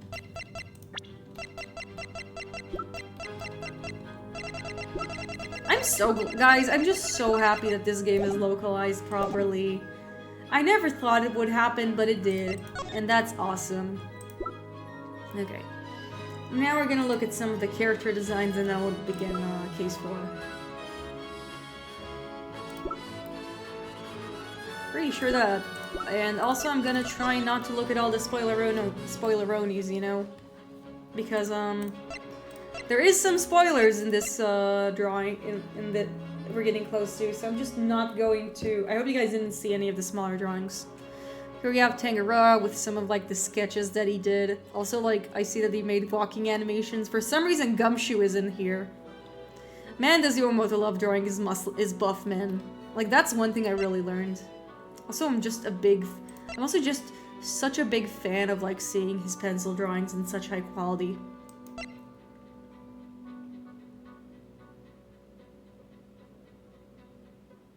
I'm guessing this is like an alternative version, or like they wanted him to look like a bull or something.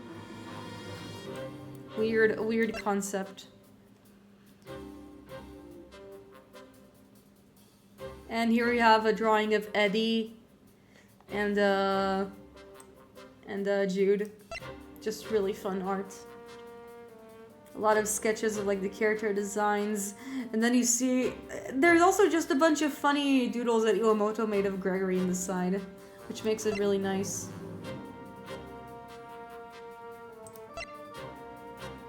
This one specifically has the demon horns. I also like cursed gnome. There's also a crab here for some reason.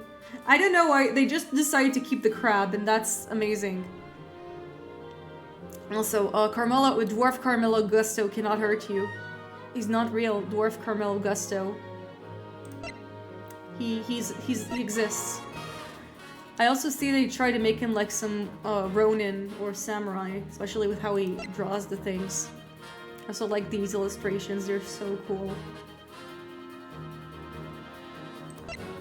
Oh, and this is spoilers for Case 4! Wee! Do you guys want to know who the bandaged woman is? I sure do. It's not like I played this case in the past and I don't know, but hey, we have like an hour and a bit, so we're gonna continue it onwards. Even though this case 3 is a really good way to finish the game, there are still 2 more cases, and here's the 4th one. I hereby call this meeting to order. The committee is gathered here to decide if the goddess have passed a fair and frank judgment. The purpose of this hearing, to assess the professional competency of Mr. Miles Edgeworth.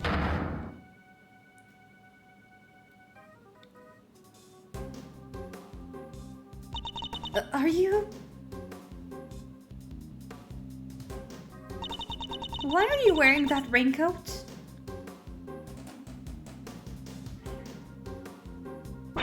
No!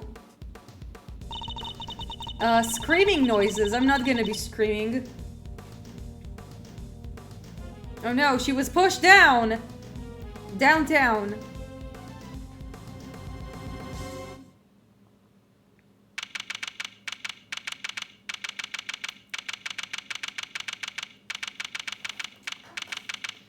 But beforehand, something happened. Because Edgeworth still needs to be assessed for his transgression. Will you stop pacing, detective? You're kicking up dust. But I swept the floor 3 times already! And sweep it a 4th. You're gonna take your badge, Mr. Edgeworth. How can you just stand there, cool as a cucumber? You don't know for certain that they will. Well, it seems like they mean to. Judge Gavelle pretty much spilled it out. Truly, you are proving to be quite a threat to the Committee of the Prosecutorial Excellence. As such, you give me very little choice but to report back on your continued transgressions. No doubt you will be called to appear before the committee in due course. She said that I will be called to appear before the committee, nothing more. Well, I don't care. I won't stand for it. What if we never get to work together again?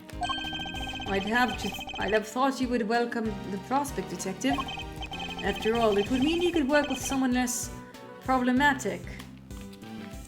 I'm glad Edgeworth is aware of the fact that, like, him and Gumshoe's dynamic isn't the healthiest. He constantly cuts his salary.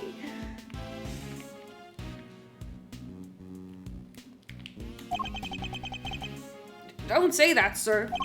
I've never heard anyone except that stupid committee say you're problematic.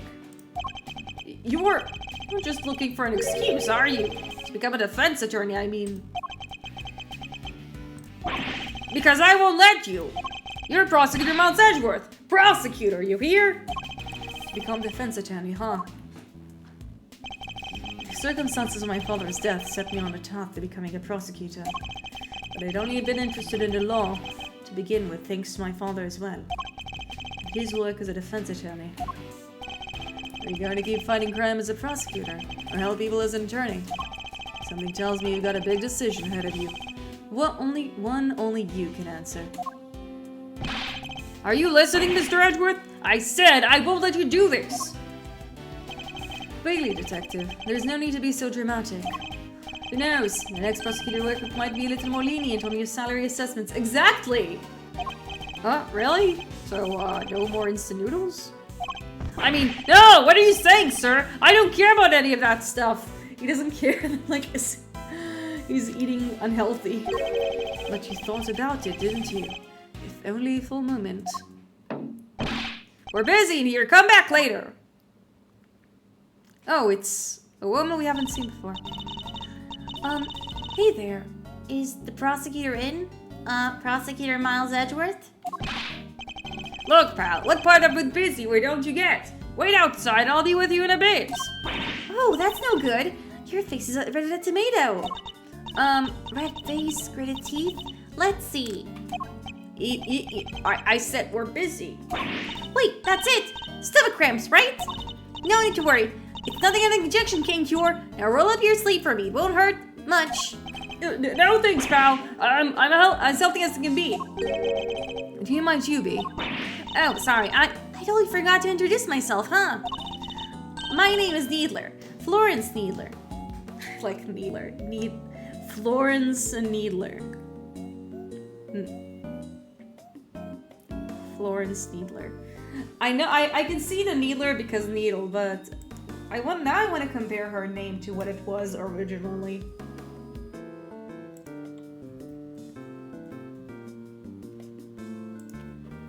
Originally, like in the localization, I mean, her name is Karen Jensen, and that was like a carrying injection. And in Needler, it's like Florence Nightingale in that. No wonder she's ready for the needle with the needles. Sob. Yeah, she has it on her all times. Yeah, so Florence Nightingale and Needler. Yeah, that's okay. I don't prefer it as like Karen Jensen. Like it was Karen Jensen. I think that like I'm pretty different to either one. I'm a nurse at Hertz Hospital. Well, nobody here. Oh, Hertz like Hertz. Nice one. I love the stupid names. Well, nobody here. Nobody here is hurt, so are you sure you have the right room? Yeah, you're Prosecutor Edgeworth, right? Wow, those are some deep furs in your bow. Are you feeling all right? Suffering from a severe headache? I would give you an injection and that'll... I'll be fine, thank you. Please, just tell me what you're doing here. Huh? Oh, sure. Well, it's like this. I brought somebody to see you. Wait, right here. I'll go grab her. Wait! Too late. I wonder what she brought along. Who she brought. If he's here for the hospital, maybe it's a patient? Someone you cut down to size with your trademark rapier or wit? And what exactly is that supposed to mean? See? That right there is, sir. When you grow like that at me, I lose the will to live. No! Gumshoe, do you need to call someone? I didn't know Gumshoe had depression. You can't just say that. What a poor, poor man. You don't want to send me to the hospital, do you? Surely he's exaggerating. After all, that's the look I always give him and nothing happened so far.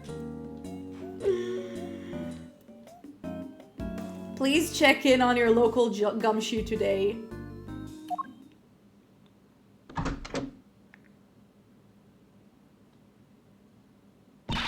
Sorry to keep you fellas waiting. Well, thoughts? Yeah, Gumshoe, my beloved. He's such a good doofus. In the first investigations, I feel like they kind of flattened his characterization, but like in this game, they managed to make him more competent and more in line with his original. That's also one of the things I like about this sequel is that they also learned from their mistakes. You know, we love that in a sequel. Thoughts on what? You don't recognize me? There is something about her, something familiar. This had your name on it.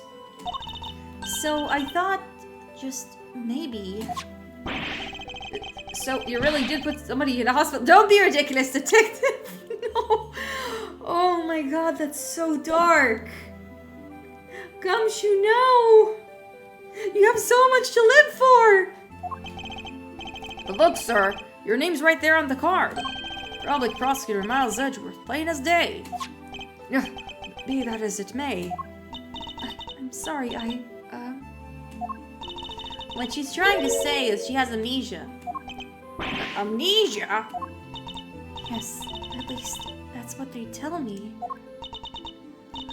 Her parents must be so worried about her. I bet they're only been getting around 8 hours of sleep each night. You gotta feel for them.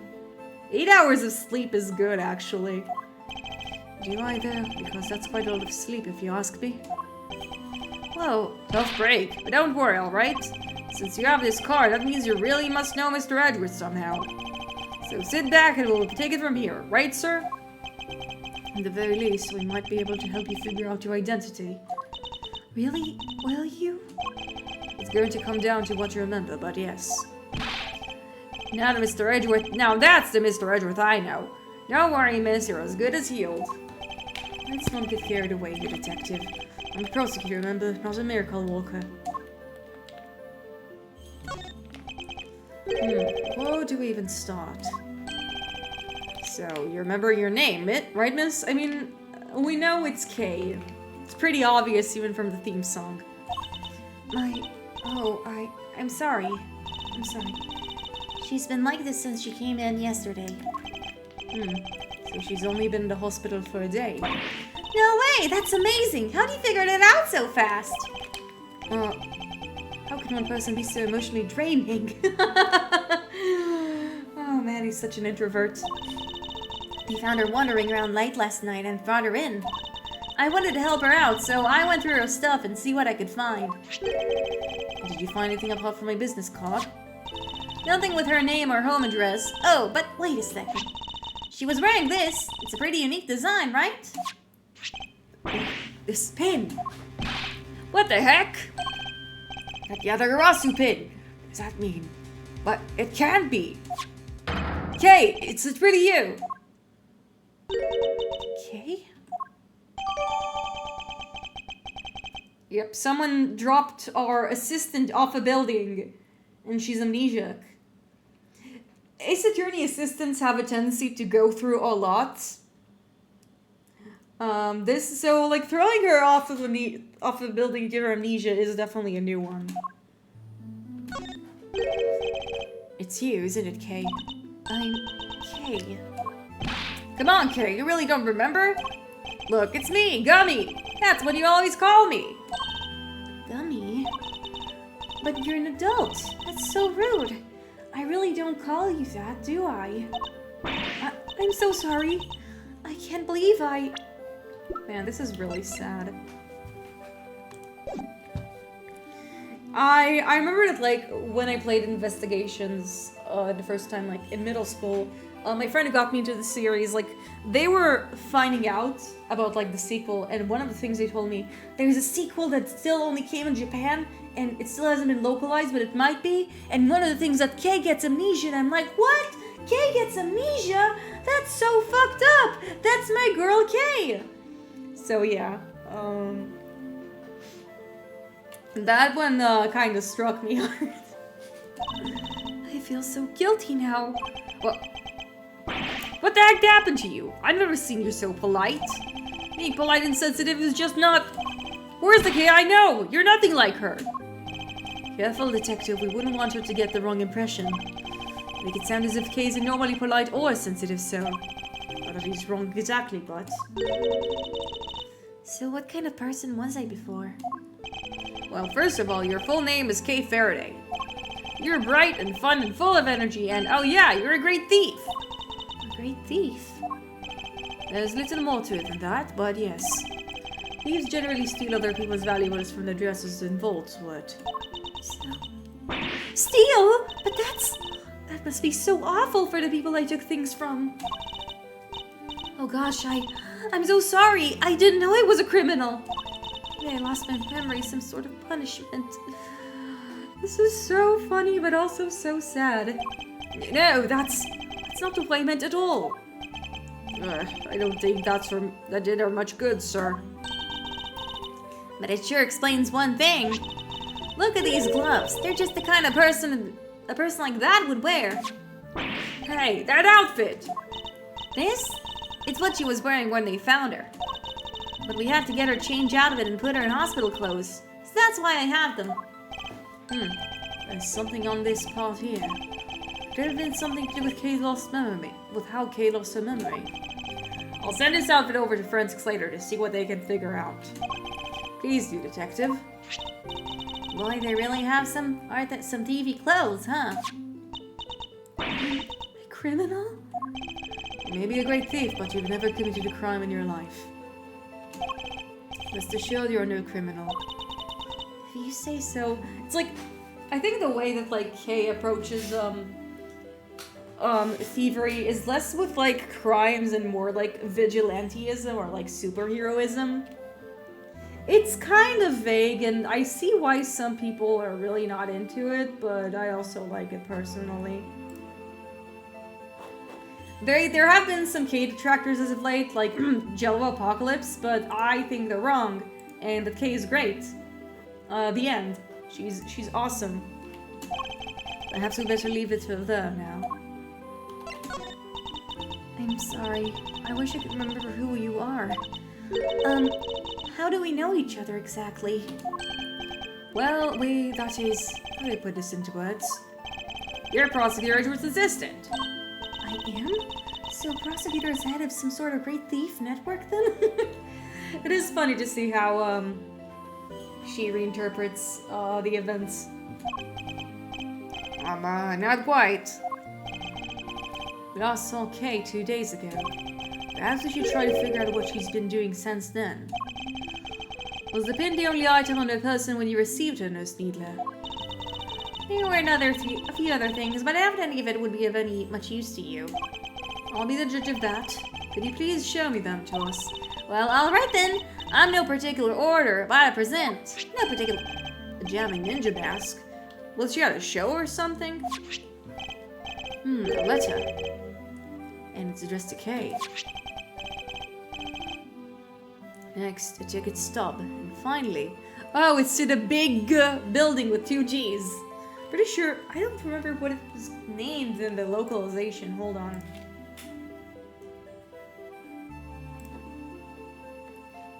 Pretty sure it was called,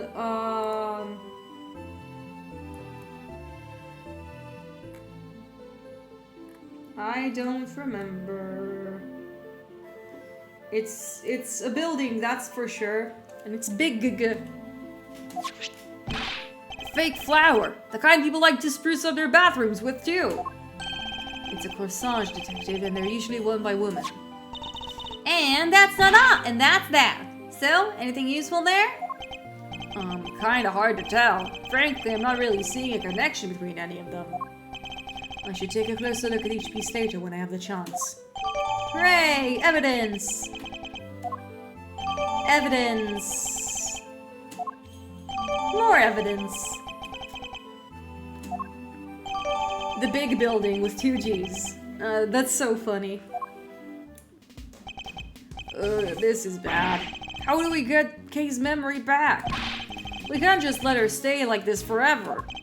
Calm down, detective. I have an idea. You do? I knew you'd come to the rescue, sir. So what is it? Look closely at the ticket stub. Oh, it's for the viewing platform at the top of the big building.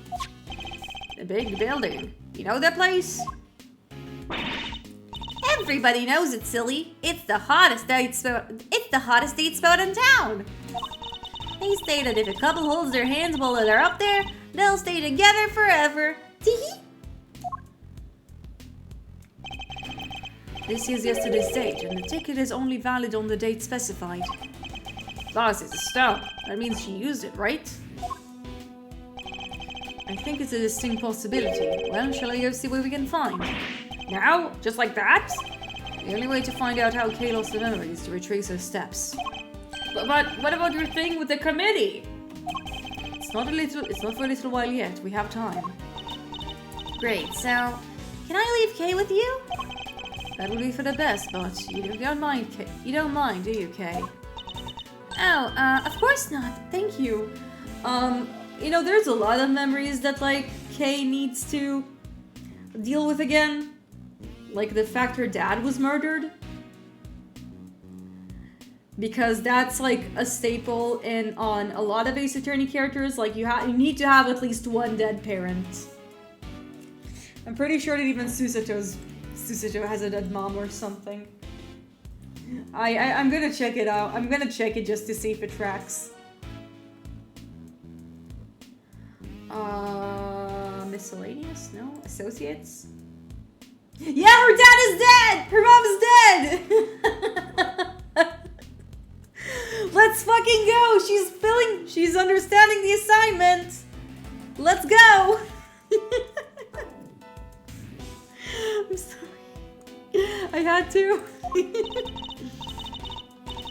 Alrighty then, back to work I go. If you need anything, feel free to give a holler at Hertz Hospital, correct? Okay? I can come running with a syringe or three, wherever you might happen to be. I mean, not everything needs a syringe. I think she's just a little freak. Yes, thank you. I doubt we'll be needing that particular service. Also, you can totally play tic-tac-toe on her forehead. It's one of those.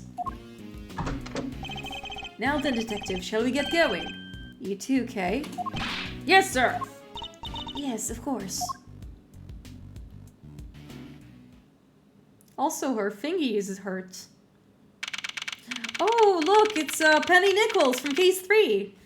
You know, her design is simple, but like I can recognize that design from a mile away. So according to this pamphlet, the big building's 50 stories high. It's all offices inside, so the viewing platform is up is the only part that's open to public. Here, this one's for you, sir. They were handing them out for free in the ticket area. How very kind of you, detective. Let's see what we have in the pamphlet. Alright, I think it's time we headed inside.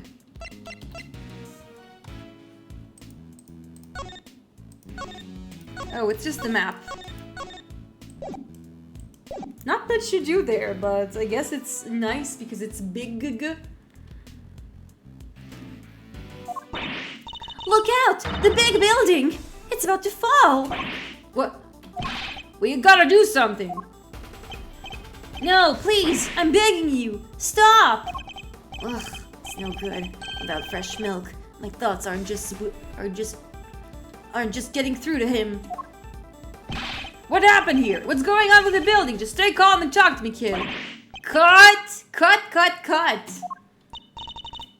I'm so sorry. We're shooting a movie. So, could you, Mango. If you're in Case 4, you probably already met this lady. It's Penny Nichols. She's still with Gatewaterland. We're shooting a movie. So, could you, Yes, I thought as much. Forgive our intrusion. We'll get out of your way. Detective? Oh, sorry. Yeah, it is Card Girl. It is the geek. Such an underrated character. I'm glad they brought her back for this game. She's just a nerd. She's a nerd. And she's probably the most normal person in that place. Considering the rest of them are cranky old woman, intrusive child, low self-esteem actor, douchebag actor, creepy director who needs to be put on a watch list, and a literal killer. The guy with the horns is a kid. No, it's not Cody Hackins. It's a different dude. Cody Hackins looked a little different.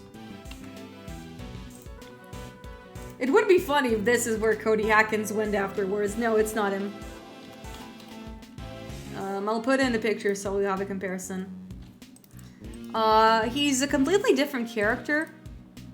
You'll only understand, like, he also showed up in Case 3 of this game, and they are building him up as a future character.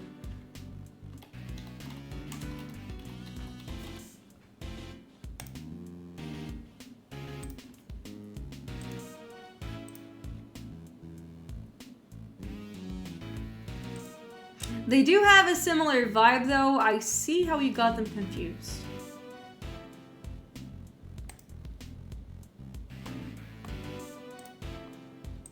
Here, we're gonna put in Enki from Fear and Hunger.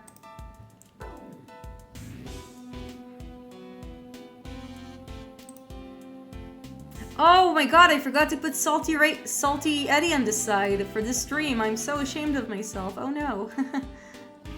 My bad. There's a reason why this image is here. Don't ask questions. Don't ask questions you don't win answers to. I can't see where it is. Fuck. There we go. Cody Hackins! No horny on site anymore. Yeah. This is what Cody looks like, and this is what the kid looks like. Similar if you squint, but not the same. Yeah, whatevs. Hey, director guy, can we take 5? I can't work under these conditions. I'm so sorry. Sorry. Oh my gosh. So they stopped the building from falling down? That's good. I wish we had time to explain that. Maybe later. Come along, you two. Let's make ourselves scarce. A thundercloud, a cloud of suspicion, rain cloud. There's just a bunch of clouds here.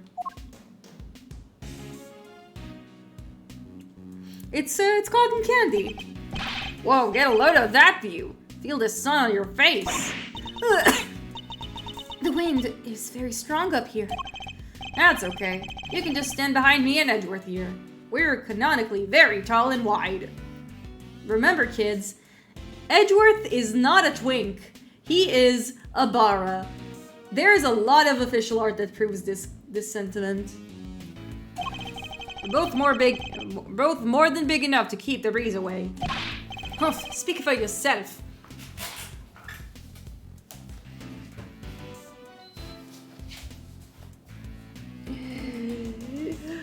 Like, okay. I'm gonna show you, like, he's not, like, I don't know if he's full on Bara, but, like, he's not a twink.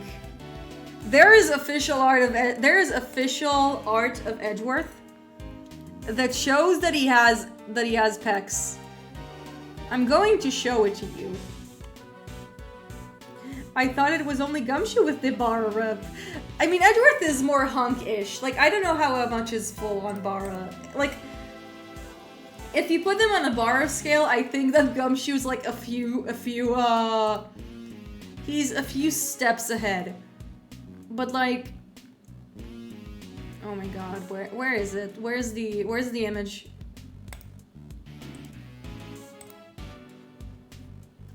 This is definitely one of my...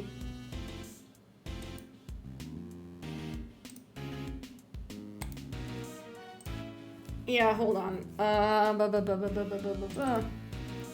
go. Listen. This is not a twink. This is not a twink. No twinks here. No twinks in sight. Edgeworth, like, Larry is more of a twink than Edgeworth, but he's straight.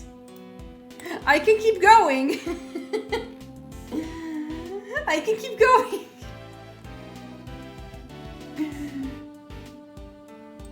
I also love how in the manga he just like has shoulders for days.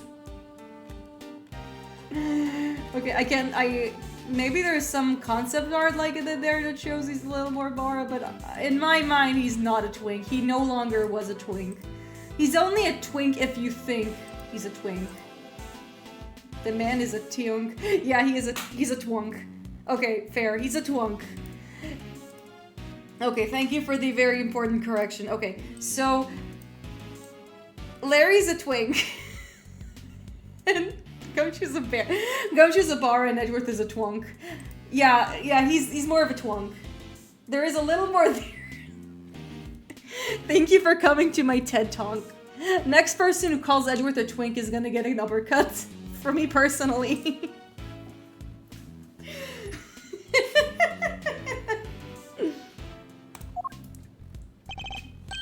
He has wide shoulders. That's not twink. Well, okay, does this place bring back any memories? I'm not sure. Have I really been here before? Simply encouraging her to talk will help. Kate, please, any thoughts or feelings that come to mind might be a clue we can use. Alright, I don't know if this will be of any help at all, but... Cross-examining the amnesiac teenager. Let's go. I still can't be sure if I've ever been here before. It's so high up and the wind is so strong. It's terrifying. I don't remember. I just don't remember anything. It's no good. I'm so sorry. No dice, huh? I'm sorry. I feel so useless. I know I'm supposed to have all these memories, but I just can't remember. You have amnesia, Kay. Don't be so hard on yourself. Listen, sir. Maybe just this once, try not to be so intimidating, okay? Or at the very least, don't use your trademark glare on her. Nobody asked for your opinion, detective. Edward is a twonk, says Hale. She's right, says a voice. It was Phoenix right. Also, there's no E behind the Hale, but I get it.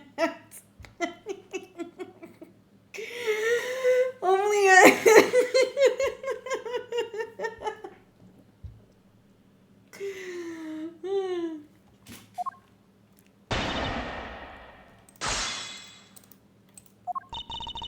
I still can't be sure.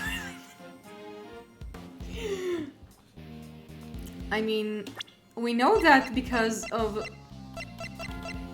I mean, it's a student ID.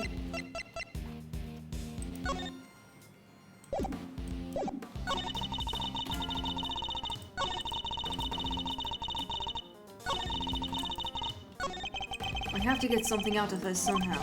Maybe if I press her a little, I can shake something loose. Hold it! Well, this ticket stub says otherwise. But I don't remember. I don't remember coming here at all. I can't even imagine wanting to come here. It's so high up and the wind is so strong, it's terrifying. I don't... Hold it! Baby. If nothing is coming to mind, then just take a look around. Do you recognize anything? Anything at all? Let's see. Ah, cherry blossoms. Go on. I was standing under the cherry tree. Yes, I was trying to stay out of the rain. It was raining, I remember now. And there was a red something. So it was raining and she was underneath the cherry tree. She saw something red from where she stood, but what? Oh no, not the lag! Was it something I just said?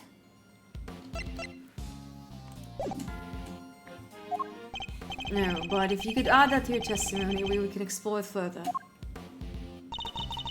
From under the cherry thing, I think I saw something red. Hold it! There's something red. Can you tell me any more about it? I'm not sure. It was just a red thing. That's all I can say.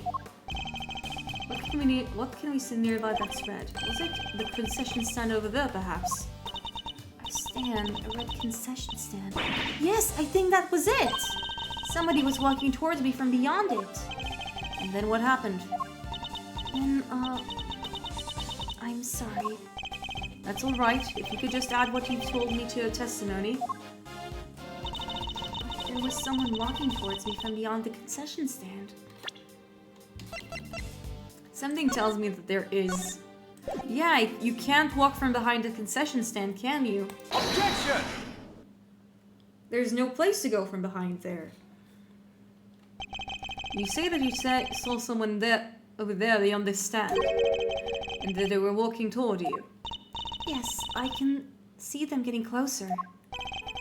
Are you sure it wasn't a ghost? I mean, and ghosts are canon in the Ace Attorney universe. No, it was a person, I'm sure of it.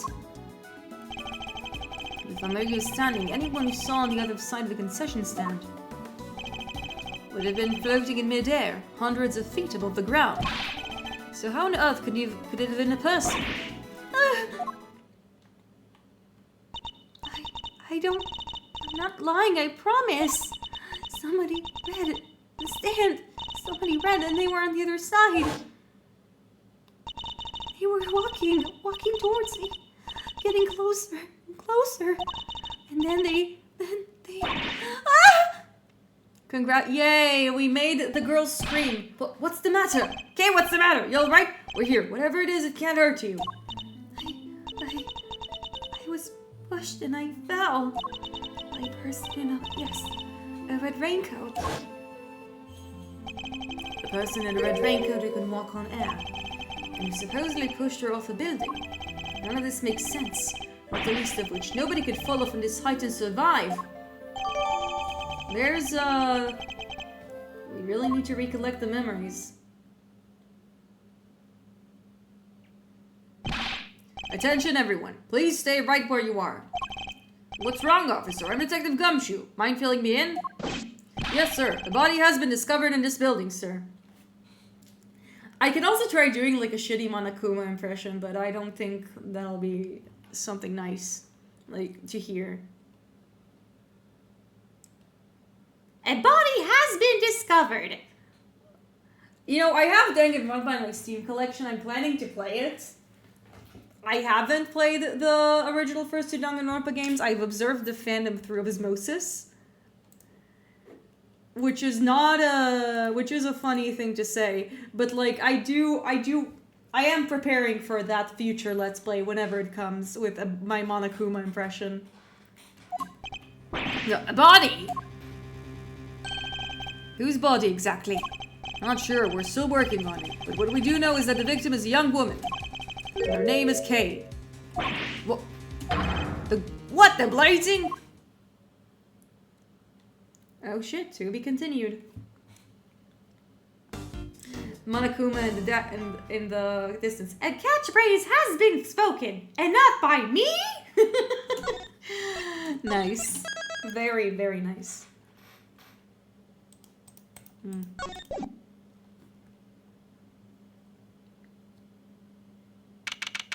Okay, I think we're gonna do a bit more and then we'll finish. I'm already in the groove, so yeah.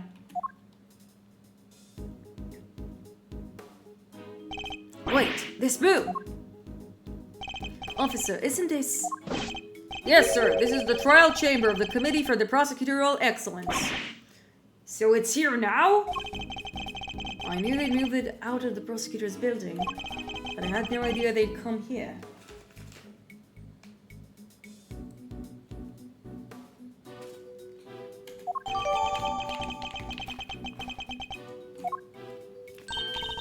Oh, Mr. Edgeworth, and Kate too. How are y'all doing? Is Kate feeling any better? We thought there was some kind of incident.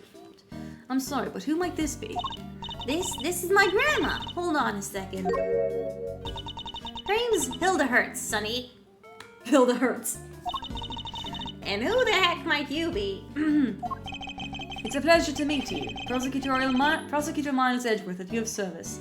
Hilda Hertz is a funny one. Miss Needler, your grandmother's name, Hertz, is she... Yep, she's the director of the Hertz Hospital. This old woman is the head of a hospital. She can be if she wants to. Don't stop her. What are you, ageist? Don't you old fogey me, you there ain't dang for probates. How could you do that? Wow, sounds like you're kind of a big deal, ma'am. Oh, that's not not wrong. Not wrong at all. Oh, him? He's the one looking after the girl. The one with amnesia. Seems Dr. Hertz is a bit of an introvert. Want me to fix those brow furrows of yours, Sonny? Oh no. Edgeworth, you're 26. You can't have wrinkled brows already. There's no fixing those, ma'am. They're downright incurable. Well, you sure you want me to say that, Grandma? Well, alright then. Now, I don't got a dang thing to say to none of ya. You go on and about your business, you hear? As long as that business don't involve messing with a deceased body, I ain't got work to do. Wait, please, wait. Not a dang thing, I tell ya. Hey, you can't talk to us like that. What gives you the right, huh, pal?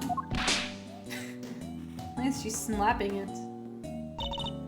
Oh, didn't I mention? Grandma's also a coroner. She's in charge of this case, which means... They're a double act. Which means exactly that. What do you mean? Exactly what? How am I supposed to know? She said it, not me. There's a lot of tension between these two. I like her smile. There's nothing and everything behind that smile. Huh? It's like I'm trapped in a comedy routine I can't escape. Yeah. Well, we've got a body to be looking at. Catch you later, gang, and take care. Such a weird woman. What the heck is their deal? Well, what does it matter? As long as we have permission to investigate. What does it matter? It matters a bunch, sir. What will you do now, Mr. Edgeworth? Examine the scene of the crime, of course. What kind of prosecutor would I be if I didn't? Alright, let's get to work. The person over there is called Kay, right? Surely that means I can't be the Kay you know. That's what we're looking to figure out. But don't worry. You're the Kay we know. I'm certain of it. Thanks. Okay, you lost a memory and a victim who shares her name. Both meeting their respective fates in a big building. No doubt this case will be the key to restoring our Kay's memories. I'd stake my life on it.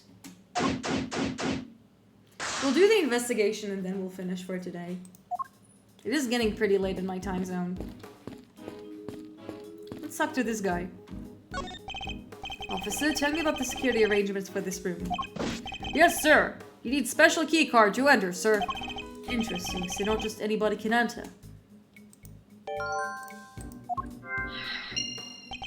In which case, the person who discovered the body would have been...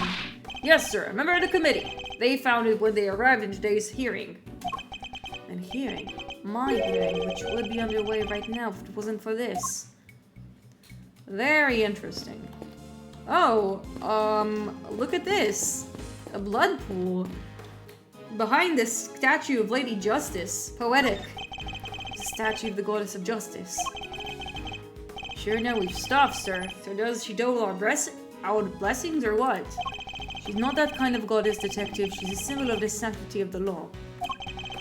The scales represent justice, and the sword retribution, and the blind foam shows her impartiality. The scoutess even inspect anything that catches my attention. I mean, there's the blood. There's a clue of blood here at the foot of the statue. Judging by the amount of and how it spread, I'd say this is where the victim was killed. But the body's on the table behind it. How come? I can only surmise the killer moved it for some reason after committing the murder. Sorry to intrude. Oh my god, I forgot who it is that showed up now. But it seems to be a woman. Oh my god. Oh my god! Guys, she's back! She's so back! Oh my god! Huh? What's that, Grandma? Listen, I knew that Franziska comes back for this case, because again, I played this game before and like, I watched Let's Play like a million times, like years beforehand. I knew that Franziska von Karma was here. But you know what it means? It means that I just forgot that she comes now. I know that voice anyway. That's Von Karma's little girl. I know of her, but what I know makes me a fan. Listen, she's so good. She's my friend. I haven't played like the original trilogy in like over a decade, and I will be replaying it eventually on this channel. Probably not right after I finish this game, because I'll probably need a bit of a break. But Franziska is so awesome in this series. Oh, so you two know each other? It has been too long, Grandma Hertz. Oh my god, we're doing the voice again. Chad, I'm so excited. And you as well, Miles Edgeworth. What is she doing here? Franziska von Karma. It's pretty fitting considering the fact that last case we dealt with her with our shared father. She's the daughter of Manfred von Karma and a prosecutor like myself. These days, she's mainly been working with Interpol. Though I thought she was supposed to be abroad. Don't look so surprised. Where my investigations lead, I follow. No matter where in the world that might be. Which means that there must be some kind of international angle to this case, yes? She's so back! You know full well that I've been pursuing a certain smuggling ring. And that I won't rest until it has been destroyed and its ill-gotten goods recovered. So the smuggling ring is involved in. That information is to be shared on a need-to-know basis. And you don't need to know. Ah, I see. She seems to be as helpful as ever. Miss Von Karma, was it? Grandma wants to tell you something. I'm about done here. Scene's all yours. In that case, we'd like to examine the body ourselves too, if you wouldn't mind. I mind plenty. I remember when I heard about you, you dang varmint. Don't need no soon-to-be ex-prosecutor messing the place up. Go on, get. Just remember it's not me saying that stuff, okay? Please, Granny, it's important. Who you calling Granny, little missy? I'm sorry, I didn't mean to offend you. This is going nowhere. I didn't want to have to do this, but... Franziska, I need you to add us onto this investigation. We have to see the body up close or we'll never learn the truth behind what happened to Kay. As in Kay Faraday. Please, you gotta help us out here. Kay needs us. I don't know what you're up to, but very well. Thank you. You won't regret it. Of course. I expect to receive a full explanation when I grill you later. We owe you, sir. Big time. I wasn't talking to you, Scruffy. Ah! Well, Grandma Hertz, will you allow me them to examine the body? I ain't about to say no to an international big shot like yourself, hon. But are you sure about this? Yeah, I agree with Grandma. Are you sure you're sure? Of course I'm sure. It's my prerogative to judge the whole world in my name. That's just common sense. Of course, of the extremely arrogant sort, perhaps. Listen, with Franziska, it's either extreme arrogance or extreme self-loathing. There is no middle ground. Let her have this. Suit yourself, but don't say I didn't warn you. Well, you heard her. Try not to get fired, okay? Don't worry. It'll take a lot more than this to ruin my reputation, so should things turn sour. There's no chill ride. Absolutely no. No chill ride whatsoever. Unlike me, who's on the verge of losing my badge. Beginning investigation again! There she is, Franziska. Ah, I'm so glad she's back! I mean, I knew she was back for like the later half of this game, for this case, but I'm just... It's Franziska! The queen of memes! Let's talk with her, girl. Yes? What is it? What is it? There we go. A murder in the trial chamber of the Committee of the Prosecutorial Excellence.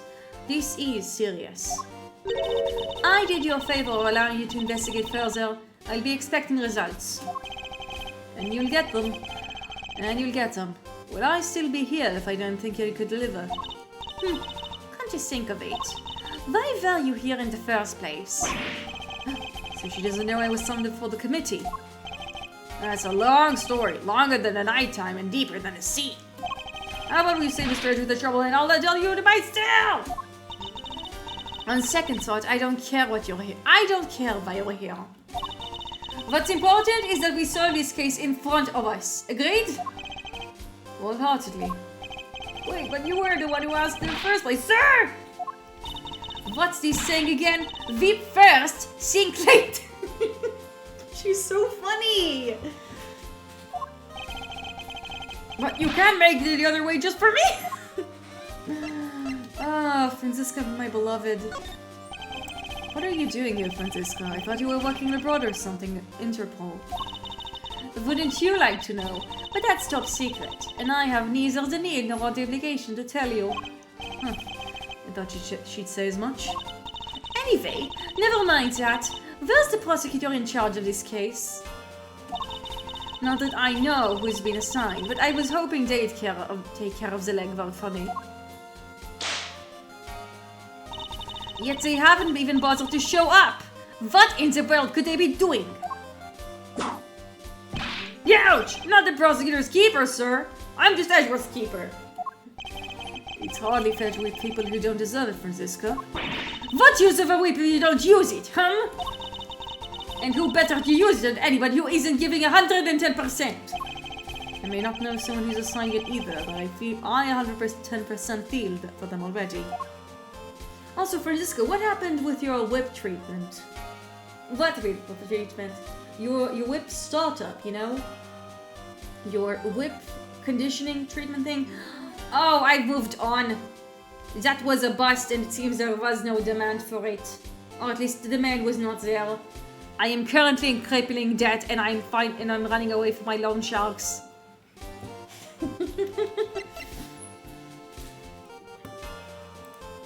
But I will open it up under a new title probably.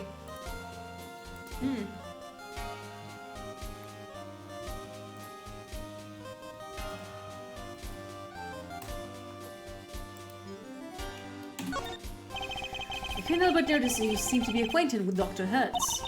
How very astute of you, Miles Edgeworth. Yes, I know her. Once upon a time we... Oh, never mind.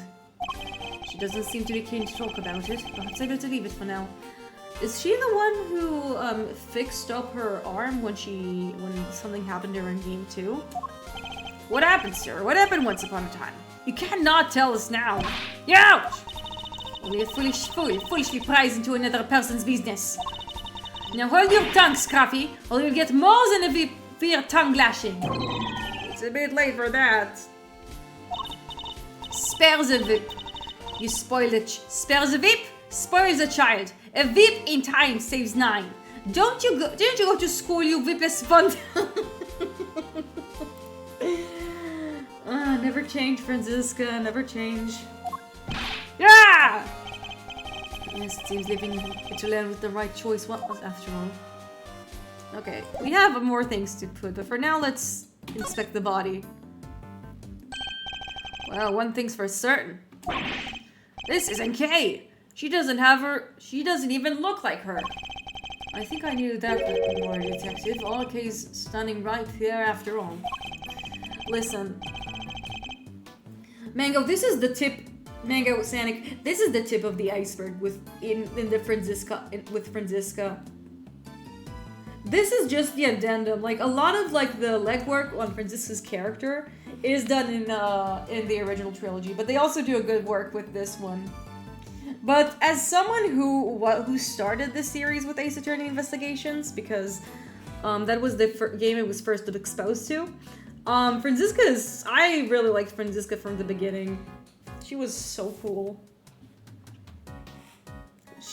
And like, a lot of people just don't really understand her. But I do. And also GamerCore and other people who visit the stream. Like, Galaxy Brain thinking on Franziska von Karma is understanding that she's your friend. Normal Brain is treating her like a cold-hearted, like a stone-cold bitch. Galaxy Brain is understanding that Franziska von Karma is your friend. She worked in one of the offices here in the building. Perhaps, but for now, she remains unidentified. The question is, why did the police seem to think her name was Kay? Oh, I know this! This is from Game 4!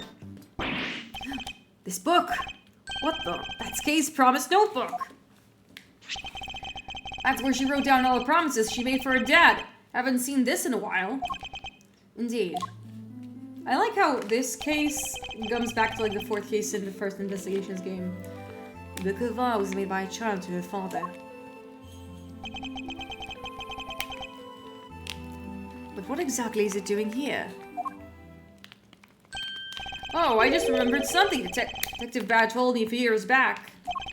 He had something precious to carry disappeared from the station. Something... Oh, maybe that was the thing that she looked for. What? Evidence went missing from police custody. Detective Bad said he looked for it everywhere, but no dice. It's true, we haven't really known what happened to the promised notebook. What could this mean? And why did it turn up here of all places? You there, what do we know about this notebook, officer? The victim was holding it when they found her, sir. It was the only thing with her with some kind of name of her at the time. So that's how she became Kay. Talk about a red herring. Still doesn't explain how she ended up with it, though. If only we had a few more leads on the victim's true identity. Yeah, she does look like a very generic woman. She seems to have suffered serious burn to her hand at some point. You think it had something to do with how she died? No, this scar's too old for that. I would imagine it happened a long time ago. She's holding something. Detective, could you please open her hand for me? Yes, sir, right away. What's that? Wait, I know! It's a loyalty card, probably for a store with... And then he got whipped by Franziska. Deserved, to be honest. It's a key card. Why, sir? Why? The question we should be asking is, what does it open? I mean, we already know what it opens, but sure, let's humor the question for now. It doesn't look like there's anything in the chest pocket. Nothing except this hole right here. By the look of the fabric, the way the fabric was torn, I think it was pierced by something sharp. Can't keep your coins in there now, or they'd fall right out. Have you never heard of a change purse, detective? Sure have, sir. It's another word for pocket, right? Oh my god. Gumshoe, no. I give up. You think this could be the murder weapon? A 3-armed candelabrum.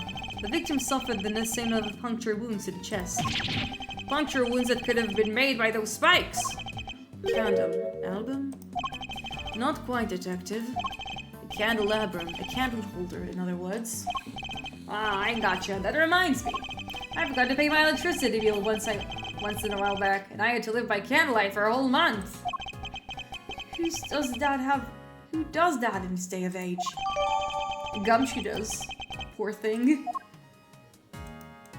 The victim's hair is caked with blood. Looks like she was hit with something, huh? Unfortunately, it's too early to say for certain. Perhaps it's an answer that will turn it up as we investigate further. There's something pinned on the jacket here. A piece of magenta fabric. Whatever it was, it looks like it was torn off pretty roughly. Oh no. There is a deduction to be made here, guys. It's the magenta flower. Judging by its appearance, I'd say it's the flower Kay was carrying. Originally belonged to the victim. Yeah, now that you mention it, it does look like it's made out of the same fabric. Indeed. Let's take a closer comparison. The torn edges match up exactly. You've got one heck of an eye, sir. If the flower belonged to the victim, this implies a connection between the victim and Kay Faraday. Furthermore, it appears the flower was torn off with considerable force. Kay Faraday was involved in the incident somehow, and based on what we are seeing here, we may have no choice but to treat her as our main suspect. What? But there's no way she could have done this. I can't even begin to imagine it. There isn't a murderous bone in her body. Nevertheless, we lack the evidence to disprove such an assertion. For the moment, we're simply considering all the possibilities. Isn't that right, Miles Edgeworth? For better or worse, yes.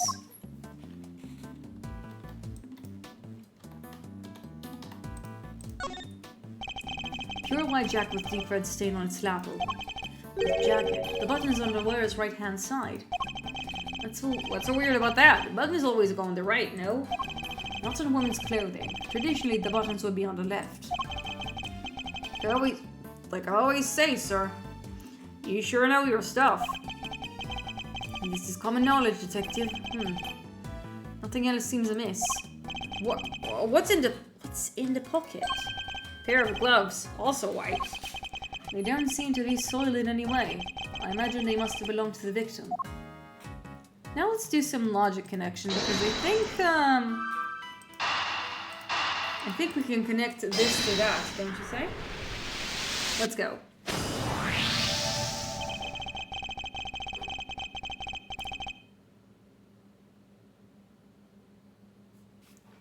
I would imagine that the victim's keycard probably grants access to this room, wouldn't you? Let me go find out, sir.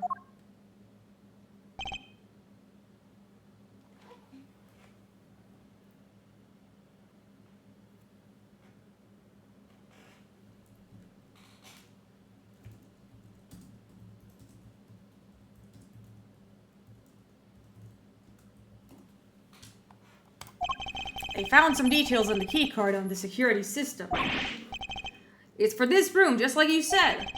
So the victim was able to enter and exit the chamber freely. Assuming the keycard actually belonged to her, yes. Indeed.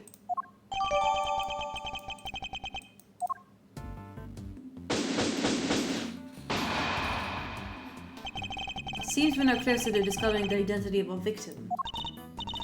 Am I really Kay? Can you really be sure? Of course we're sure. What are you talking about? Thank you. And that person lying there. Is someone you may have murdered, but that's all we can say for now. No, there's no way she did it. Isn't that right, sir? Indeed, I don't believe that Kay we know could have done something like this. You're becoming a real softy, Miles Edgeworth. Well, look who it is again. Ugh, I know that voice. Oh, it's, well, look who it is again. There, I said it correctly. With a winning smile and the winning #1 game in the business, it is I, Prosecutor Eustace Winner. And Verity Gavelle. Please forgive the intrusion. Step away from the body, Edgeworth.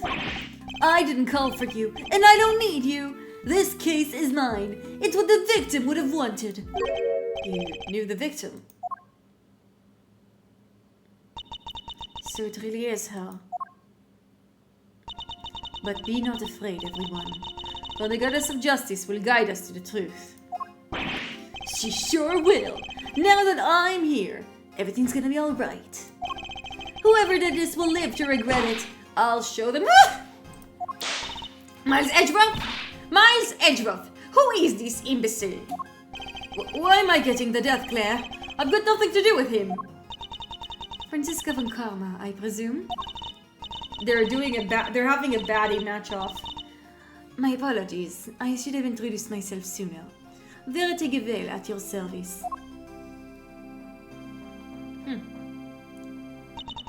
And the deceased in this case is Rosie Ringer, attorney at law, and a member of the Committee of Prosecutorial Excellence. I see. Now to explain the key card. So you're the lead prosecutor. I think they should be besties. Yeah, they do. They have the energy. Yep, which means this case will be solved by... You didn't tell me your name yet, little boy. He's only 2 years younger than her. Franziska is like 19, by the way. If you want to know my name, all you have to do is... Oh! Stop babbling and tell me now! It's Eustace Winner! I think we've established where the balance of power lies in this particular room. With the whip holder. And also with the gavel holder. The people with potential weapons are the ones who have power in here. Physical power especially. Mr. Guy in charge? Here, this is from Grandma. What's this? Oh, preliminary findings. Looks like it's game over for you, Edgeworth. This isn't a game, Mr. Winner. Alright, that's me done. See ya next stiff. Yeah, home time! I can murder a bowl of noodles for a bowl of noodles right now. We're out of here, everybody. Stay healthy.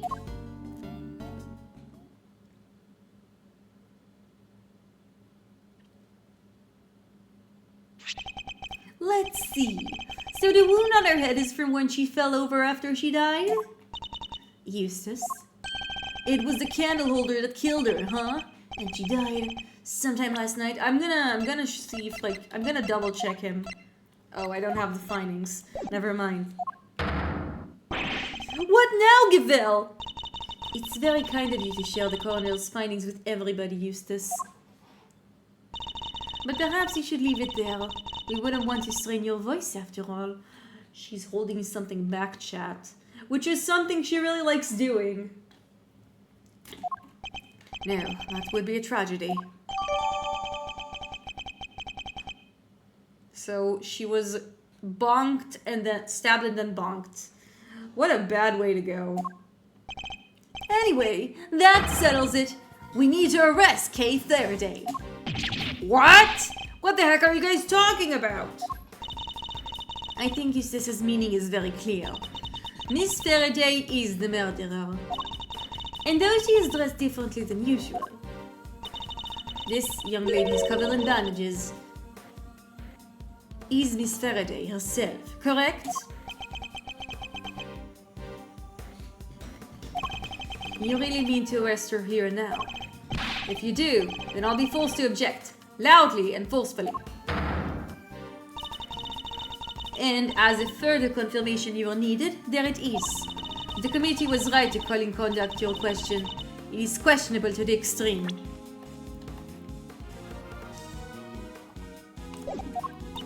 Please, Mr. Edgeworth, just go. It's fine. Fine? This is anything but fine, Kay. I still don't remember anything. So maybe I did do it. Maybe I killed that poor woman and I just don't remember. The goddess smiles on those who confess their sins. It is her wish that our confessions cleanse us. She applauds your commitment to the cause of justice, as do I. Judge Gavel, Eustace, if you really do intend to arrest Kay, could you at least explain your grounds for doing so? I, for one, certainly don't intend to yield, not until I've seen some evidence to support your accusations. Then allow me! Prepare to be hit with a face full of destructive genius, Edgeworth.